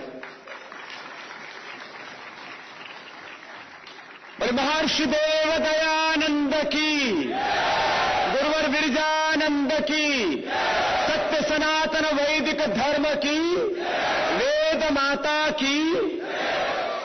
आज हम जिस महापुरुष को कृतज्ञता पूर्वक यहां पर स्मरण कर रहे हैं और हम कृतज्ञ हृदय से जो हमारी सनातन हिंदू वैदिक संस्कृति के पुरोधा हैं और आज जो सनातन वैदिक आर्य संस्कृति का गौरव काल चल रहा है, जिनके नेतृत्व में उन मोदी जी को भी कृतज्ञता पूर्वक प्रणाम करते हैं कि उन्होंने महर्षि दयानंद को इस रूप में याद किया। हमारे श्रद्धेय उपराष्ट्रपति जी, उनका नाम ही जगदीप है, वो जग में दीप की तरह प्रकाशित हैं और धनखड़ हैं, मतलब वैसे भी धनखड़ भी और धाकड़ भी है। मैंने उनमें अप्रतिम ऊर्जा है। एक बार उनकी ऊर्जा के लिए भी अभिनंदन है। सदा आनंदित रहते हैं, आह्लादित रहते हैं, प्रसन्न रहते हैं। हमारी श्रद्धामयी बहन सुदेश जी उनकी इन प्रसन्नता को बढ़ाती रहती है। और आज यहां जो उपस्थिति यहां और इसके अलावा 2 हालों में और है, ये तो कम से कम यदि 1 लाख लोगों का भी कार्यक्रम होता तो भी उपस्थिति होती। ये तो जगह सीमित थी। फिर आपकी असीम श्रद्धा है ऋषि दयानंद के प्रति, क्योंकि पिछले 200 वर्षों में जितने भी सामाजिक, आर्थिक, राजनीतिक इस देश के एकता, अखंडता और संप्रभुता के लिए आंदोलन चले, उनकी नींव महर्षि दयानंद ने डाली। इसलिए उस महापुरुष को हम कृतज्ञतापूर्वक प्रणाम कर रहे हैं उनकी 200वीं जयंती पर। और अभी तो कार्यक्रम चल रहे हैं। अगले वर्ष जब महर्षि दयानंद की कृतज्ञता में उनके स्मृति के, उनके स्मरण के, उनको गौरव देने के 200 वर्ष पूर्ण होंगे, तो लाखों लोगों के साथ एक बड़ा कार्यक्रम दिल्ली में करेंगे। और जो महर्षि कार्यक्रम करना मकसद नहीं है, जैसा महर्षि दयानंद चाहते थे वैसा देश और दुनिया बनाने के लिए हम प्रचंड पुरुषार्थ करेंगे। एवं वर्धन्तोत्राह कर्मन्तो विश्वमार्यम अपघ्नन्तो अरावणाः। जो सपना था महर्षि दयानंद का, मनोर्भव जनया दैव्यम जन्म। महर्षि दयानंद कोई संप्रदायवादी सन्यासी नहीं थे, कोई नया मत पंथ गढ़ने के लिए पैदा नहीं हुए, न संप्रदायवादी थे और जातिवादी तो कतई नहीं थे, न पलायनवादी थे, न प्रमादी थे, पूर्ण वेदवादी, अध्यात्मवादी और राष्ट्रवादी सन्यासी थे। वो इस देश की एकता, अखंडता और संप्रभुता के लिए, देश की आजादी के लिए दीनहीन, दुखी, दरिद्र, जिनको अछूत कहकर के, शूद्र कहकर के अपमानित किया जाता था, इस देश में महर्षि दयानंद से पहले भी महापुरुषों ने यद्यपि पुरुषार्थ किया। ऐसे संत कबीर साहब को, संत रविदास जी को और साउथ के हम एक महान साधु वसवन्ना जी आदि को सबको प्रणाम करते हैं। लेकिन सारे समाज सुधारकों को यदि एक ढांचे में ढाल दिया जाए और उससे कोई व्यक्तित्व, कोई महामाया उत्पन्न होता है, उसका नाम महर्षि दयानंद है, जिन्होंने कोई समाज का ऐसा क्षेत्र नहीं छोड़ा जहां पर उन्होंने क्रांति नहीं की। लोग कहते थे स्त्री सूत्रों ने धीयताम, ये ना कोई वेद वाक्य है, ना किसी महापुरुष का वाक्य है, ये कुछ लोगों ने अपनी भड़ास निकालने के लिए महर्षि दयानंद ने एक बात कही। इस देश का दुर्भाग्य रहा, जो संस्कृत में लिखा उसको संस्कृति मान लिया। यह किसी महापुरुष का वचन नहीं था। स्त्री शूद्रो ना धीयताम के विरुद्ध जाकर के स्त्री और शूद्रों को वेद किसी ने पढ़ाए तो महर्षि दयानंद। मात्र वेद की बात नहीं, समानता का दर्जा दिया। आज समानता की बात चारों ओर गूंज रही है, लेकिन मात्र स्त्री और शूद्र की बात नहीं। सब मनुष्य एक ईश्वर की संतान है, सब मनुष्य में एक समान आत्मा है। चाहे ब्राह्मण, क्षत्रिय, वैश्य, शूद्र, दलित, आदिवासी, वनवासी, पूरा विश्व का कोई भी व्यक्ति है, सब एक ईश्वर की संतान है, ये उद्घोष करने वाले महर्षि दयानंद। कोई भेदभाव नहीं, सारी भेदभाव की दीवारें जिन्होंने ढा दी, पूरी मानवता को एक सूत्र में बांधा और वेदों की ओर अपनी जड़ों से जोड़ने का बहुत बड़ा प्रचंड पुरुषार्थ किसी महापुरुष ने किया तो महर्षि दयानंद। पराधीन भारत में आज कोई कुरान की, चाहे उनकी गलत व्याख्या हो या उनके जो भी कुछ हो, भाई इसमें ज्यादा हम बोलना नहीं चाहते, हमारे धनखड़ जी के ऊपर कोई समस्या ना आ जाए, लेकिन कुरान की गलतियों को भी महर्षि दयानंद ने मुगलों के राज में खोला और सत्यार्थ प्रकाश में। बाइबिल के जो भी गलतियां थी, जो उनकी गलत व्याख्याएं कर रहे थे, या उसको जो भी कहो, सत्यार्थ प्रकाश में उन्होंने साहसपूर्वक अंग्रेजों के राज में भी जो कुछ बाइबिल के अंदर या बाइबिल की व्याख्याओं के अंदर गलत लिखा हुआ था, समाज के सामने रखा। और तमाम मतपंथ संप्रदायों में जिस समाज में वो पैदा हुए, खुद एक ब्राह्मण परिवार में पैदा होकर के किसी एक जाति विशेष ने भी पाखंड किया तो उसके ऊपर भी प्रहार करने का साहस महर्षि दयानंद ने किया। कोई उन्होंने इस मामले में सत्य के साथ कोई समझौता नहीं किया। सत्य की कोई प्रचंड इस दुनिया के लिए आदर्श हो सकते हैं तो महर्षि दयानंद है, और सत्यार्थ प्रकाश उसका सबसे बड़ा उदाहरण है। और आज मैं यदि आपके सामने खड़ा हूं तो सत्यार्थ प्रकाश का ही प्रोडक्ट हूं, महर्षि दयानंद की बदौलत। यह अलग बात है कि हमने युग धारा के अनुरूप थोड़ा सहता सा लोगों के ऊपर चोट की है।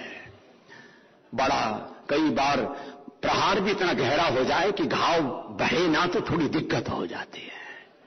तो हम धीरे धीरे करके सारे घाव भर रहे हैं और महर्षि दयानंद जैसा चाहते थे वैसा भारत बनाने के लिए अपने अपने स्तर पर आप सब भी पुरुषार्थ कर रहे हैं। जब मुझे डॉक्टर सत्यपाल जी, एक बार इस महायुद्धा के लिए भी अभिनंदन है। जब पुलिस में थे तब भी ऐसे झंडे गाड़ते थे, मुंबई में पहुंचे तो भी झंडे गाड़ते रहे, और अब भी सत्य फाउंडेशन के द्वारा झंडे गाड़ ही रहे हैं। इन्होंने एक किताब लिखी थी आज से 25 साल पहले, जब मैंने पढ़ा इंसान की तलाश में, और इंसान तो मिला हो या ना मिला हो, सत्यपाल हमें जरूर मिल गया। ये भी इंसान की तलाश का। और आज भारत की संसद में भारत और भारतीयता के वेदों के स्वर के उद्गाता के रूप में, महर्षि दयानंद के शिष्य के रूप में पूज्य स्वामी हमारे सुमेधानंद जी और हमारे डॉक्टर सत्यपाल जी का एक बार जोरदार अभिनंदन होना चाहिए। यह हमारे ऋषि संस्कृति के ध्वजवाहक हमारे श्रद्धेय चिदानंद जी मुनि जी महाराज, इनके पिताजी भी आर्य समाजी थे। हमारे पूज्य स्वामी अवधेशानंद जी महाराज जो हमारे अखाड़ों के बहुत बड़े महापुरुष हैं, और जूना अखाड़ा के आचार्य महामंडलेश्वर से उनके पिताजी भी आर्य समाजी थे। श्री श्री रविशंकर जी भी आर्य समाज से ही निकले, और तब जाकर के कुछ तर्क और कुछ विवेक उनके अंदर जागृत हुआ। आज जो है जितने भी महापुरुष हैं, कौन किसका नाम ले, आज इस देश के जो सबसे बड़े हम सब के आशा और विश्वास के प्रतीक हैं, हमारे श्रद्धेय मोदी जी भी महर्षि दयानंद के विचारों को जीते हैं। हमारे अमित शाह जी, कौन ऐसा व्यक्ति, कौन दुनिया में कोई भी प्रगतिशील विचारों का व्यक्ति होगा वो महर्षि दयानंद से प्रभावित और प्रकाशित हुए बिना रह नहीं सकता। तो खैर, अभी मैं तो थोड़ा सा अपने अंतर के भाव कहने के लिए आया था, महाराज जी इधर बगल में आके खड़े हो गए। तो धनखड़ जी ने कहा कि सुनना तो मैं भी बहुत चाहता हूं, लेकिन समय की मर्यादा है। लेकिन मैं बस कोई भाषण देने के लिए नहीं आया, मैं तो एक बात कहने के लिए आया हूं। महर्षि दयानंद जो वेदों का गौरव देखना चाहते थे, मैं उसको 4-5 शब्दों में कह रहा हूं। उस वेद संस्कृति, योग संस्कृति, उस सनातन संस्कृति, उसका गौरव हम देश में नहीं, अब तो वैदिक सनातन धर्म का झंडा और गौरव हम पूरी दुनिया में दिखाएंगे, गाड़ेंगे। वो वक्त आ गया। और इतनी बात कह करके उस स्वाधीनता के सबसे बड़े उद्गाता, नव जागरण के पुरोधा जैसे डॉक्टर सत्यपाल जी कह रहे थे, और सारी सामाजिक क्रांतियों के प्रणेता जैसे हमारे आदरणीय श्री देवी सिंह जी के लिए एक बार जोरदार अभिनंदन हो जाए, इनके महर्षि दयानंद के प्रति जो उनकी श्रद्धा और कृतज्ञता है। तो खैर, मैंने कहा आज हम उस ऋषि के प्रति अपनी कृतज्ञता व्यक्त करने आए हैं, और यहां सर्व समाज की व्यक्ति हैं। और इस समय जो भी लोग अज्ञान के आग्रहों के दुराग्रहों के वशीभूत होकर के सत्य सनातन वैदिक धर्म पर जो लांछन लगाते हैं, एक बार कोई महर्षि दयानंद को पढ़ लेगा तो वो कम्युनिस्ट भी आर्य समाजी बन जाएगा। ये जो पूरी दुनिया में बौद्धिक आतंकवाद फैलाते हैं कुछ ऐसे खड़ूस लोग, वो एक बार महर्षि दयानंद को पढ़ ले तो वो हमारे वैदिक धर्म पर, सनातन धर्म पर सभी लांछन लगाना बंद कर देंगे। मैं आपको एकदम सीधी सीधी बात बोल रहा हूं। ऐसा एक महान महामानव हमारी एक बहुत बड़ी प्रेरणा है। बस मैं अधिक ना कह करके उस महर्षि दयानंद का सुबह उठते ही, देखो भाई, हम तो एक ही बात सोचते हैं, हमारा जन्म महर्षि दयानंद के और वेदों के ऋषियों के पद चिन्हों पर चलने के लिए हुआ है। इसमें लाख मुसीबत आए, उस पर अपने पथ पर ध्येय मार्ग पर चली हुई तो पीछे अब न निहारो। और महर्षि दयानंद ने तो जी करके दिखाया। यद्यपि प्रसंग आज महर्षि दयानंद की कृतज्ञता का है, तो मैं तो एक वाक्य बोल करके, देखा न कोई दूजा ऋषिवर महान जैसे, एक और सारी दुनिया, एक और वो अकेला, कुछ साथ में नहीं था चेली न कोई चेला, दुनिया के हर सितम को मर्दानगी से झेला, हरदम रहा अड़ाओ सुदृढ़ चट्टान जैसा, देखा न कोई दूजा ऋषिवर महान जैसा। एक और सारी दुनिया थी, एक और वो अकेला। और क्या क्या उसने ये नहीं कहा कि मेरी पूजा करना, जब तक तुम घोर विरोध करते रहे।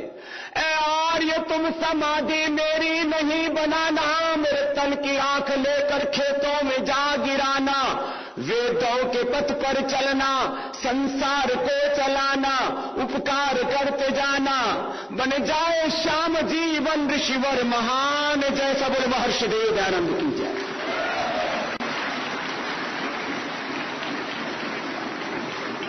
धन्यवाद स्वामी जी महाराज। अभी पूज्य स्वामी रामदेव जी और स्वामी चिदानंद जी एक रुद्राक्ष का पौधा पर्यावरण की दृष्टि से भी और वैसे भी शुभ है, माननीय महामहिम महोदय को भेंट करेंगे।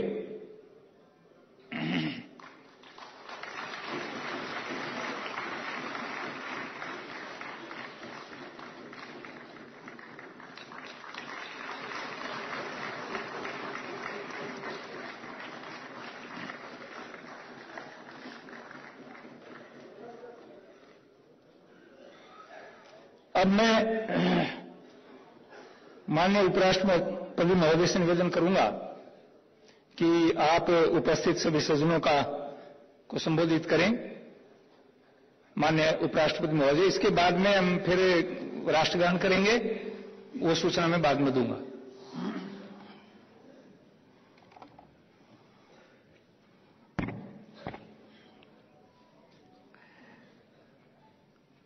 सबको मेरा सादर प्रणाम।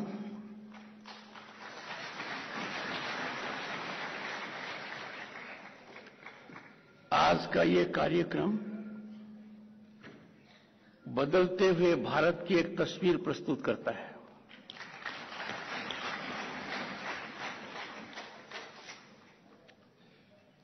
एक समय था, एक कालखंड था, लगता था हमारे यहां महापुरुष है ही नहीं, और नामकरण जो होता था संस्थाओं का वो बहुत सीमित हो गया था,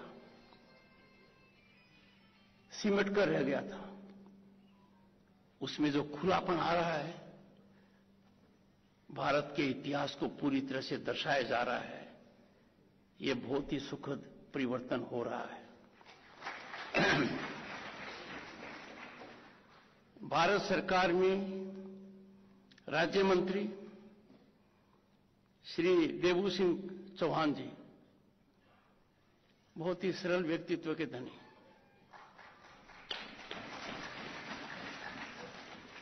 कोई बनावटीपन नहीं, अपने क्षेत्र के प्रति पूरी तरह समर्पित, और इनका आश्रम उत्तम। मैं राज्यसभा का सभापति हूं, उत्तम आचरण है।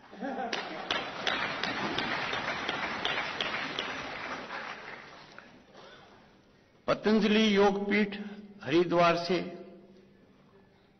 आदरणीय श्रद्धेय स्वामी रामदेव जी किसी भी परिचय के मोहताज नहीं है। कहते हैं नाम में क्या रखा है राम भी है और देव भी है।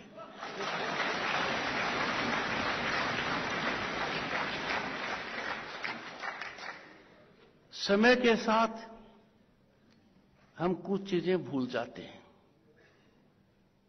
पर करोड़ों की जनता इस बात को याद रखती है।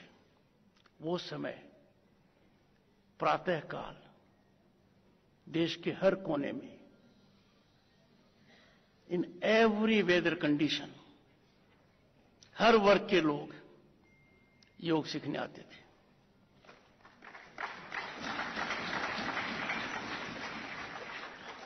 स्वामी रामदेव जी पॉजिटिव कोविड हैं योग के लिए। इन्होंने योग के प्रसार में जो पुरुषार्थ हासिल किया है, उसका नतीजा ये हुआ कि यूनाइटेड नेशंस में भारत के ओजस्वी प्रधानमंत्री का प्रस्ताव भारी बहुमत से स्वीकार होते हुए योग दिवस हुआ। लाखों की संख्या में लोगों ने शिक्षा प्राप्त की, योग कैसे किया जाए और देश और दुनिया में प्रसारित होता है। योग दिवस अब किसी देश का नहीं रहा, भारत की पहचान है, दुनिया में मनाया जाता है।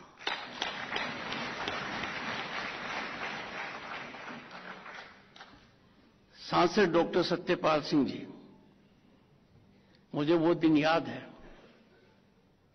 जब 1980 के वरिष्ठ अधिकारी, पुलिस अधिकारी पूना चले जाओ, नासिक चले जाओ, नागपुर चले जाओ और बॉम्बे चले जाओ, एक ही बात कहते थे, ऐसा पुलिस कमिश्नर हमने देखा नहीं।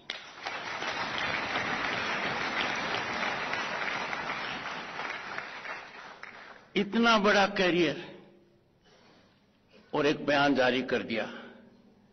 अब तक महाराष्ट्र की सेवा करता था, अब राष्ट्र के अंदर एक कार्यकर्ता के रूप में सेवा करना चाहता हूं।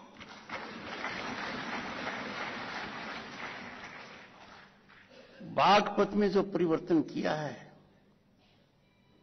और जिस गहराई से किया है, उससे अंदाजा लग सकता है कि इन कमिश्नर साहब ने नासिक, पूना, नागपुर और बॉम्बे को कैसे मैनेज किया होगा।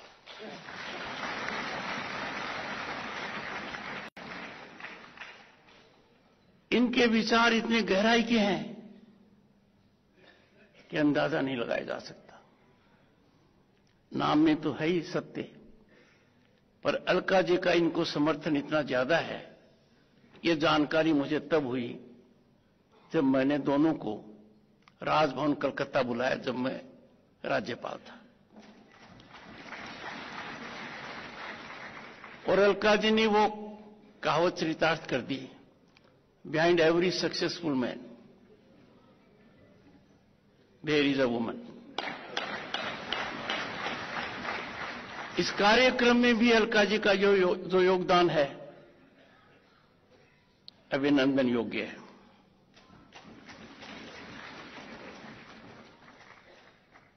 सांसद स्वामी सुमेधानंद जी,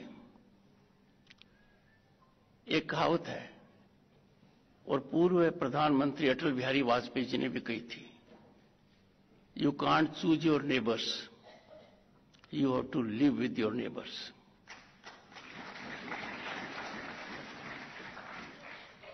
मेरा परम सौभाग्य है कि 1989 में झुंझुनू से सांसद रहा और वो मेरी जन्मभूमि है।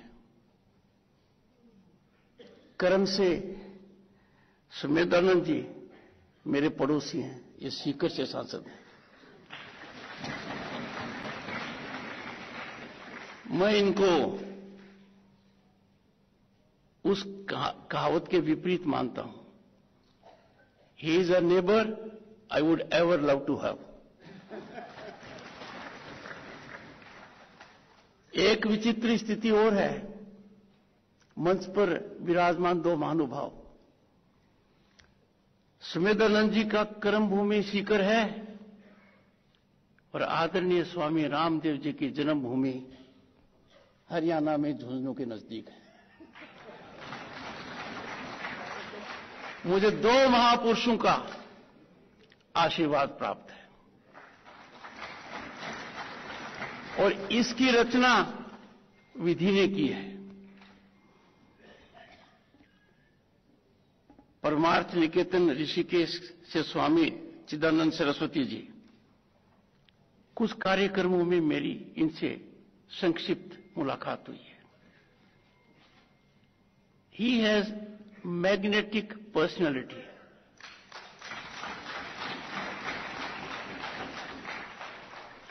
I am greatly touched by his thought process।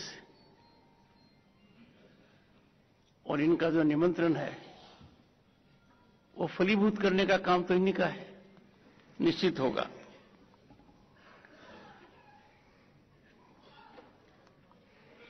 Shri Alok Sharma ji और श्री सुनील कुमार गुप्ता बैचमेट्स हैं। सुनील जी उपराष्ट्रपति के सचिव हैं, 1987 बैच के आईएएस ऑफिसर हैं।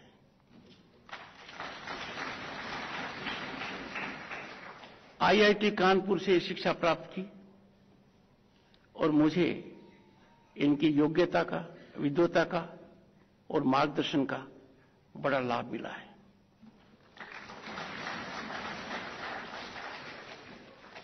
मंत्री जी को का समर्थन करते हुए आलोक जी ने जो काम किया है, मैं समझता हूं सराहनीय है। काम तो होते हैं, पर जिस तत्परता से किया गया, जैसे डॉक्टर सत्यपाल जी ने बताया, वो बहुत ही प्रशंसनीय कार्य कर। संचार विभाग के अधिकारीगण, अन्य अधिकारीगण और सबसे महत्वपूर्ण आर्य समाज के प्रतिनिधिगण, इस पूरी कड़ी में मैंने मेरी धर्मपत्नी डॉक्टर सुदेश धनखड़ को भूला नहीं है। मेरी शादी आर्य समाज प्रवृत्ति से हुई है।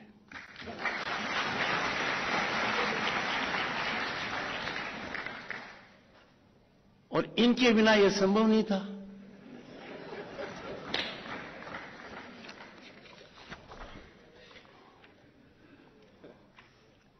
महर्षि दयानंद सरस्वती की 200वीं जयंती के उपलक्ष्य में स्मारक डाक टिकट का विमोचन हम सब और देश के लिए गौरव का विषय है। मैं तो अभिभूत हूं, पर हम सब हैं। ये एक दृष्टिकोण का और संकेत देता है। आज के दिन हम अमृत काल में हैं। पहले इतिहास को पढ़ते थे या जानकारी होती थी कि यह करिश्मा बहुत कम लोगों का है, पर अब पता लगा कि हमारे स्वतंत्रता संग्राम में कितने लोग थे, कितने महारथी थे। देश का कोई भूखंड ऐसा नहीं है जिसमें किसी न किसी कालखंड में उस भूखंड से लोगों का योगदान न हुआ हो।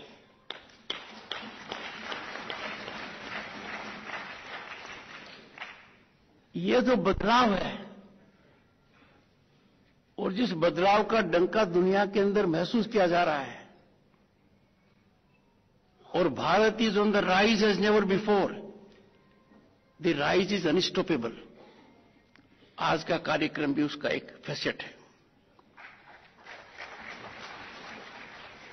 आज का दिन और भी महत्वपूर्ण है। 148 ईयर्स अगो स्वामी दयानंद जी ने डॉक्टर सत्यपाल जी की कर्मभूमि कई दशकों तक रही है, मुंबई में आर्य समाज की स्थापना की।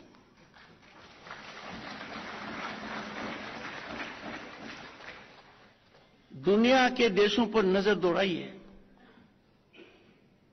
उनकी संस्कृति कहां तक है।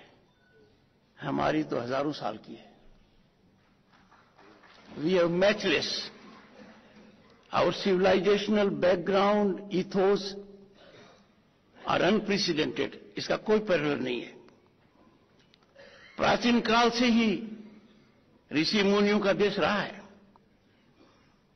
भगवान के अनेक बार यहां अवतार हुए हैं और इस भूमि को पवित्र किया है। Ram, and Ram is not a fiction. Ram is not a fiction. Ram forest is part of our civilization, a reality. Krishna, Buddha, Mahavir के रूप में इसी धरती का परम कल्याण किया है। अनेक महान आध्यात्मिक गुरु, उस कोटि के संत और समाज सुधारक इस देश में हुए हैं। मंच पर भी विराजमान है। नव जागरण का शंखनाद करने वाले, और उस समय अंदाजा लगाइए किस कालखंड में किया। राजा राम मोहन राय, रामकृष्ण परमहंस, स्वामी विवेकानंद, इन सब की भांति इस स्वामी दयानंद का नाम भी अग्रण्य है। दयानंद सरस्वती आधुनिक भारत के चिंतक और आर्य समाज के संस्थापक थे।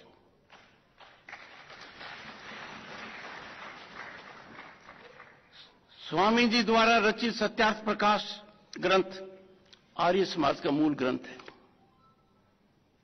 आर्य समाज का आदर्श वाक्य आप सब परिचित हैं, अर्थ स्पष्ट है, विश्व को आर्य बनाओ चलो। मंच पर विराजमान डॉक्टर साहब जो बहुत ही प्रख्यात सांसद हैं, G20 का लोगो देखिए, मोटो देखिए, जो स्वामी जी ने कहा वो दिखाई पड़ेगा।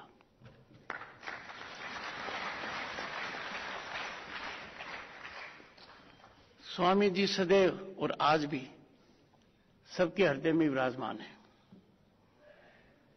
स्वामी जी ने मन, वचन व कर्म तीनों शक्तियों से समाज उद्धार के लिए प्रयत्न किया। और एक अत्यंत प्रसन्नता का विषय है, जिन मूल बातों की ओर स्वामी जी ने ध्यान दिया, आज वो जमीनी हकीकत है।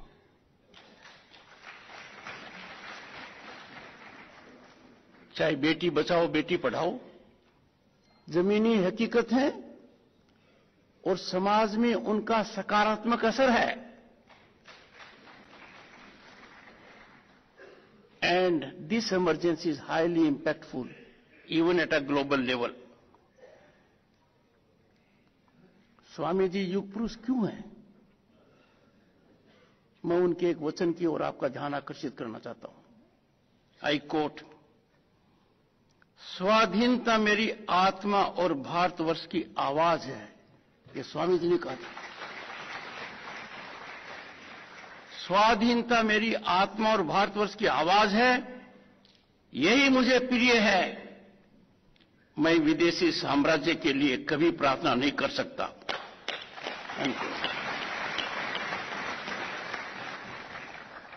प्रेरणादायक है। कुछ दर्द होता है, कुछ पीड़ा होती है, जब अपनों में से कुछ लोग विदेशी भूमि पर जाकर उभरते हुए भारत की तस्वीर को धूमिल करने का प्रयास करते हैं। इस पर अंकुश लगना चाहिए।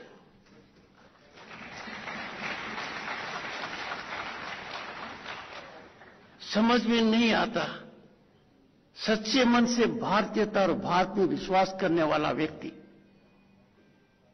भारत के सुधार की सोचेगा, सुधार में सहयोग करने की सोचेगा।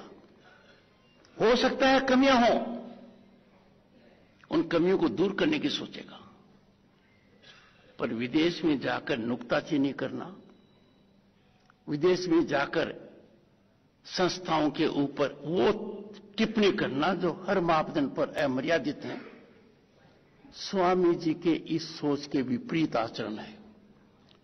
और स्वामी जी का सोच उस समय था जब विदेशी ताकतें यहां पर हावी थी। ये बयान देना उनके लिए आसान नहीं था। आज तो हम स्वतंत्र हैं, अमृतकाल में हैं। दुनिया ने क्या देखा सितंबर 2022 में? भारत विश्व की 5वीं आर्थिक महाशक्ति बनी।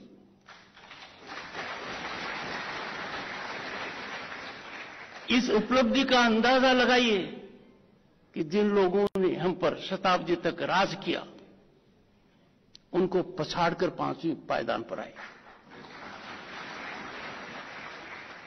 कोई ऐसा कारण नहीं है, और दुनिया के अर्थशास्त्री मानते हैं इस दशक के अंत तक हम विश्व की 3री महाशक्ति होंगे अर्थव्यवस्था में।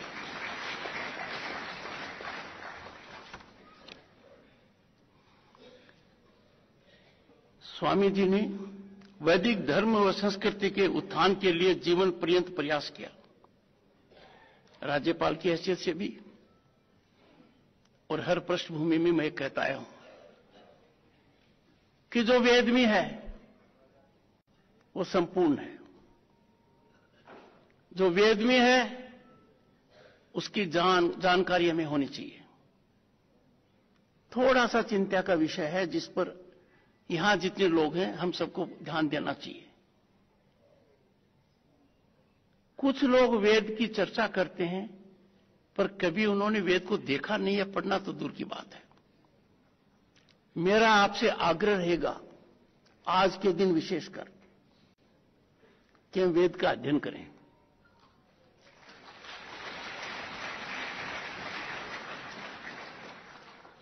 वेद का ज्ञान ही इतना महत्वपूर्ण है कि अध्ययन मात्र से आप प्रभावित भी होंगे, आपका जीवन भी सकारात्मक रूप से प्रभावित होगा और आप और उनको प्रभावित कर भी पाएंगे।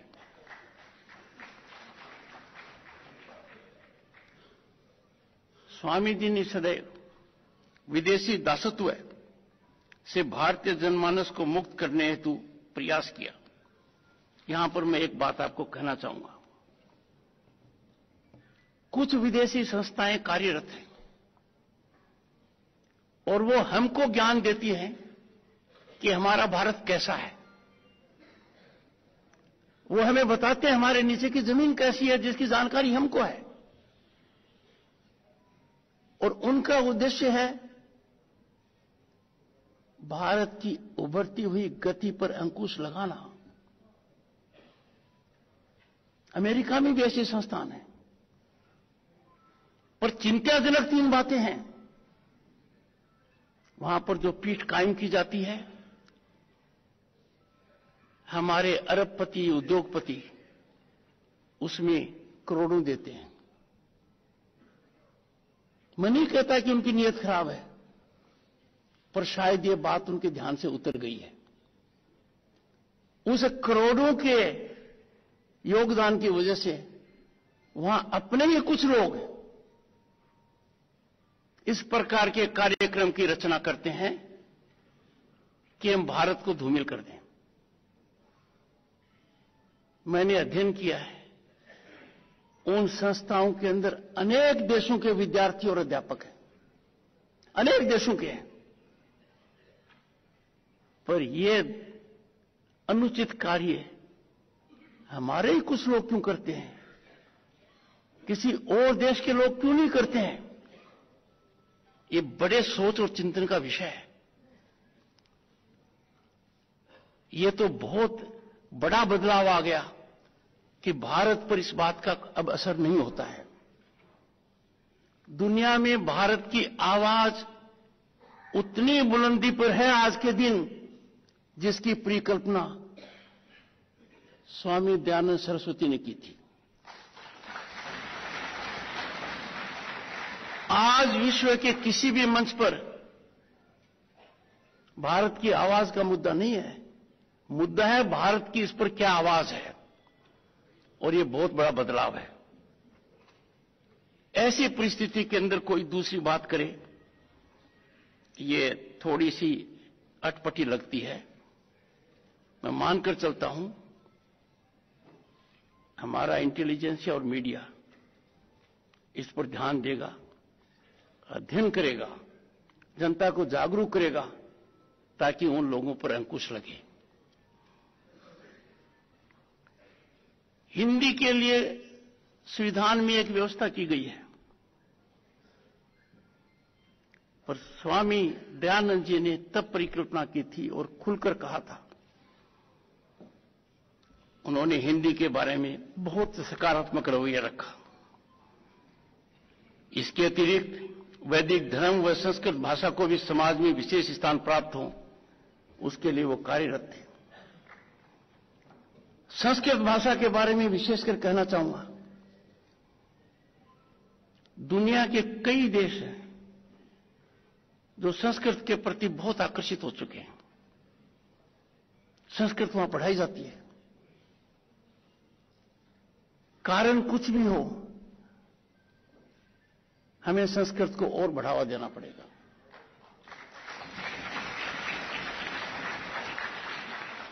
There is no language in the world and no grammar of the kind that Sanskrit is possessed of. कोई मुकाबला नहीं है, बहुत गहराई का है, एक तरीके से सब भाषाओं की जननी है,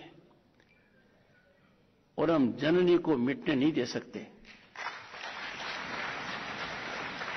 We can never destroy our roots. इसकी ओर ध्यान देना चाहिए। स्वराज हमें कितना प्रिय है, पर स्वराज का सबसे पहले नारा बुलंद किसने किया? 1876 में यह नारा स्वामी दयानंद जी ने दिया।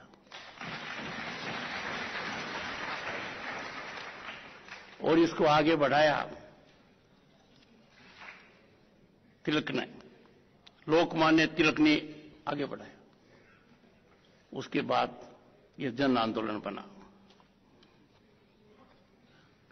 स्वामी जी के कृत्यों की एक विशेषता थी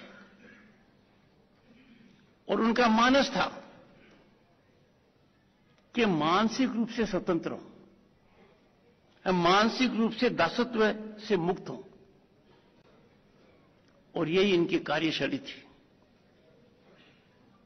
आजादी के बाद भी कुछ ऐसा लगा कि हमें इससे मुक्ति की आवश्यकता है, पर इस कालखंड में, अमृत काल में स्वामी जी की आत्मा प्रसन्न होगी। ये जो दासत्व है विदेशी ताकतों का, खत्म हो गया है। यदि अगर मैं कहूं तो ये उसी तरीके से खत्म हो गया है जिस तरीके से हमने बदलाव देखा है प्रशासन में। पहले कोई काम किसी बिचौलिए के बिना नहीं होता था, ये संस्था ही खत्म हो गई। This industry of middleman is extinct. इतनी पारदर्शिता आ गई है। The system is so accountable, so transparent. ऐसी कल्पना कभी की नहीं थी। बदलाव का अंदाजा लीजिए। क्या आज के दिन कोई लाइन में खड़ा होकर बिल देता है?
अनेक क्षेत्रों में जो क्रांति की, उस क्रांति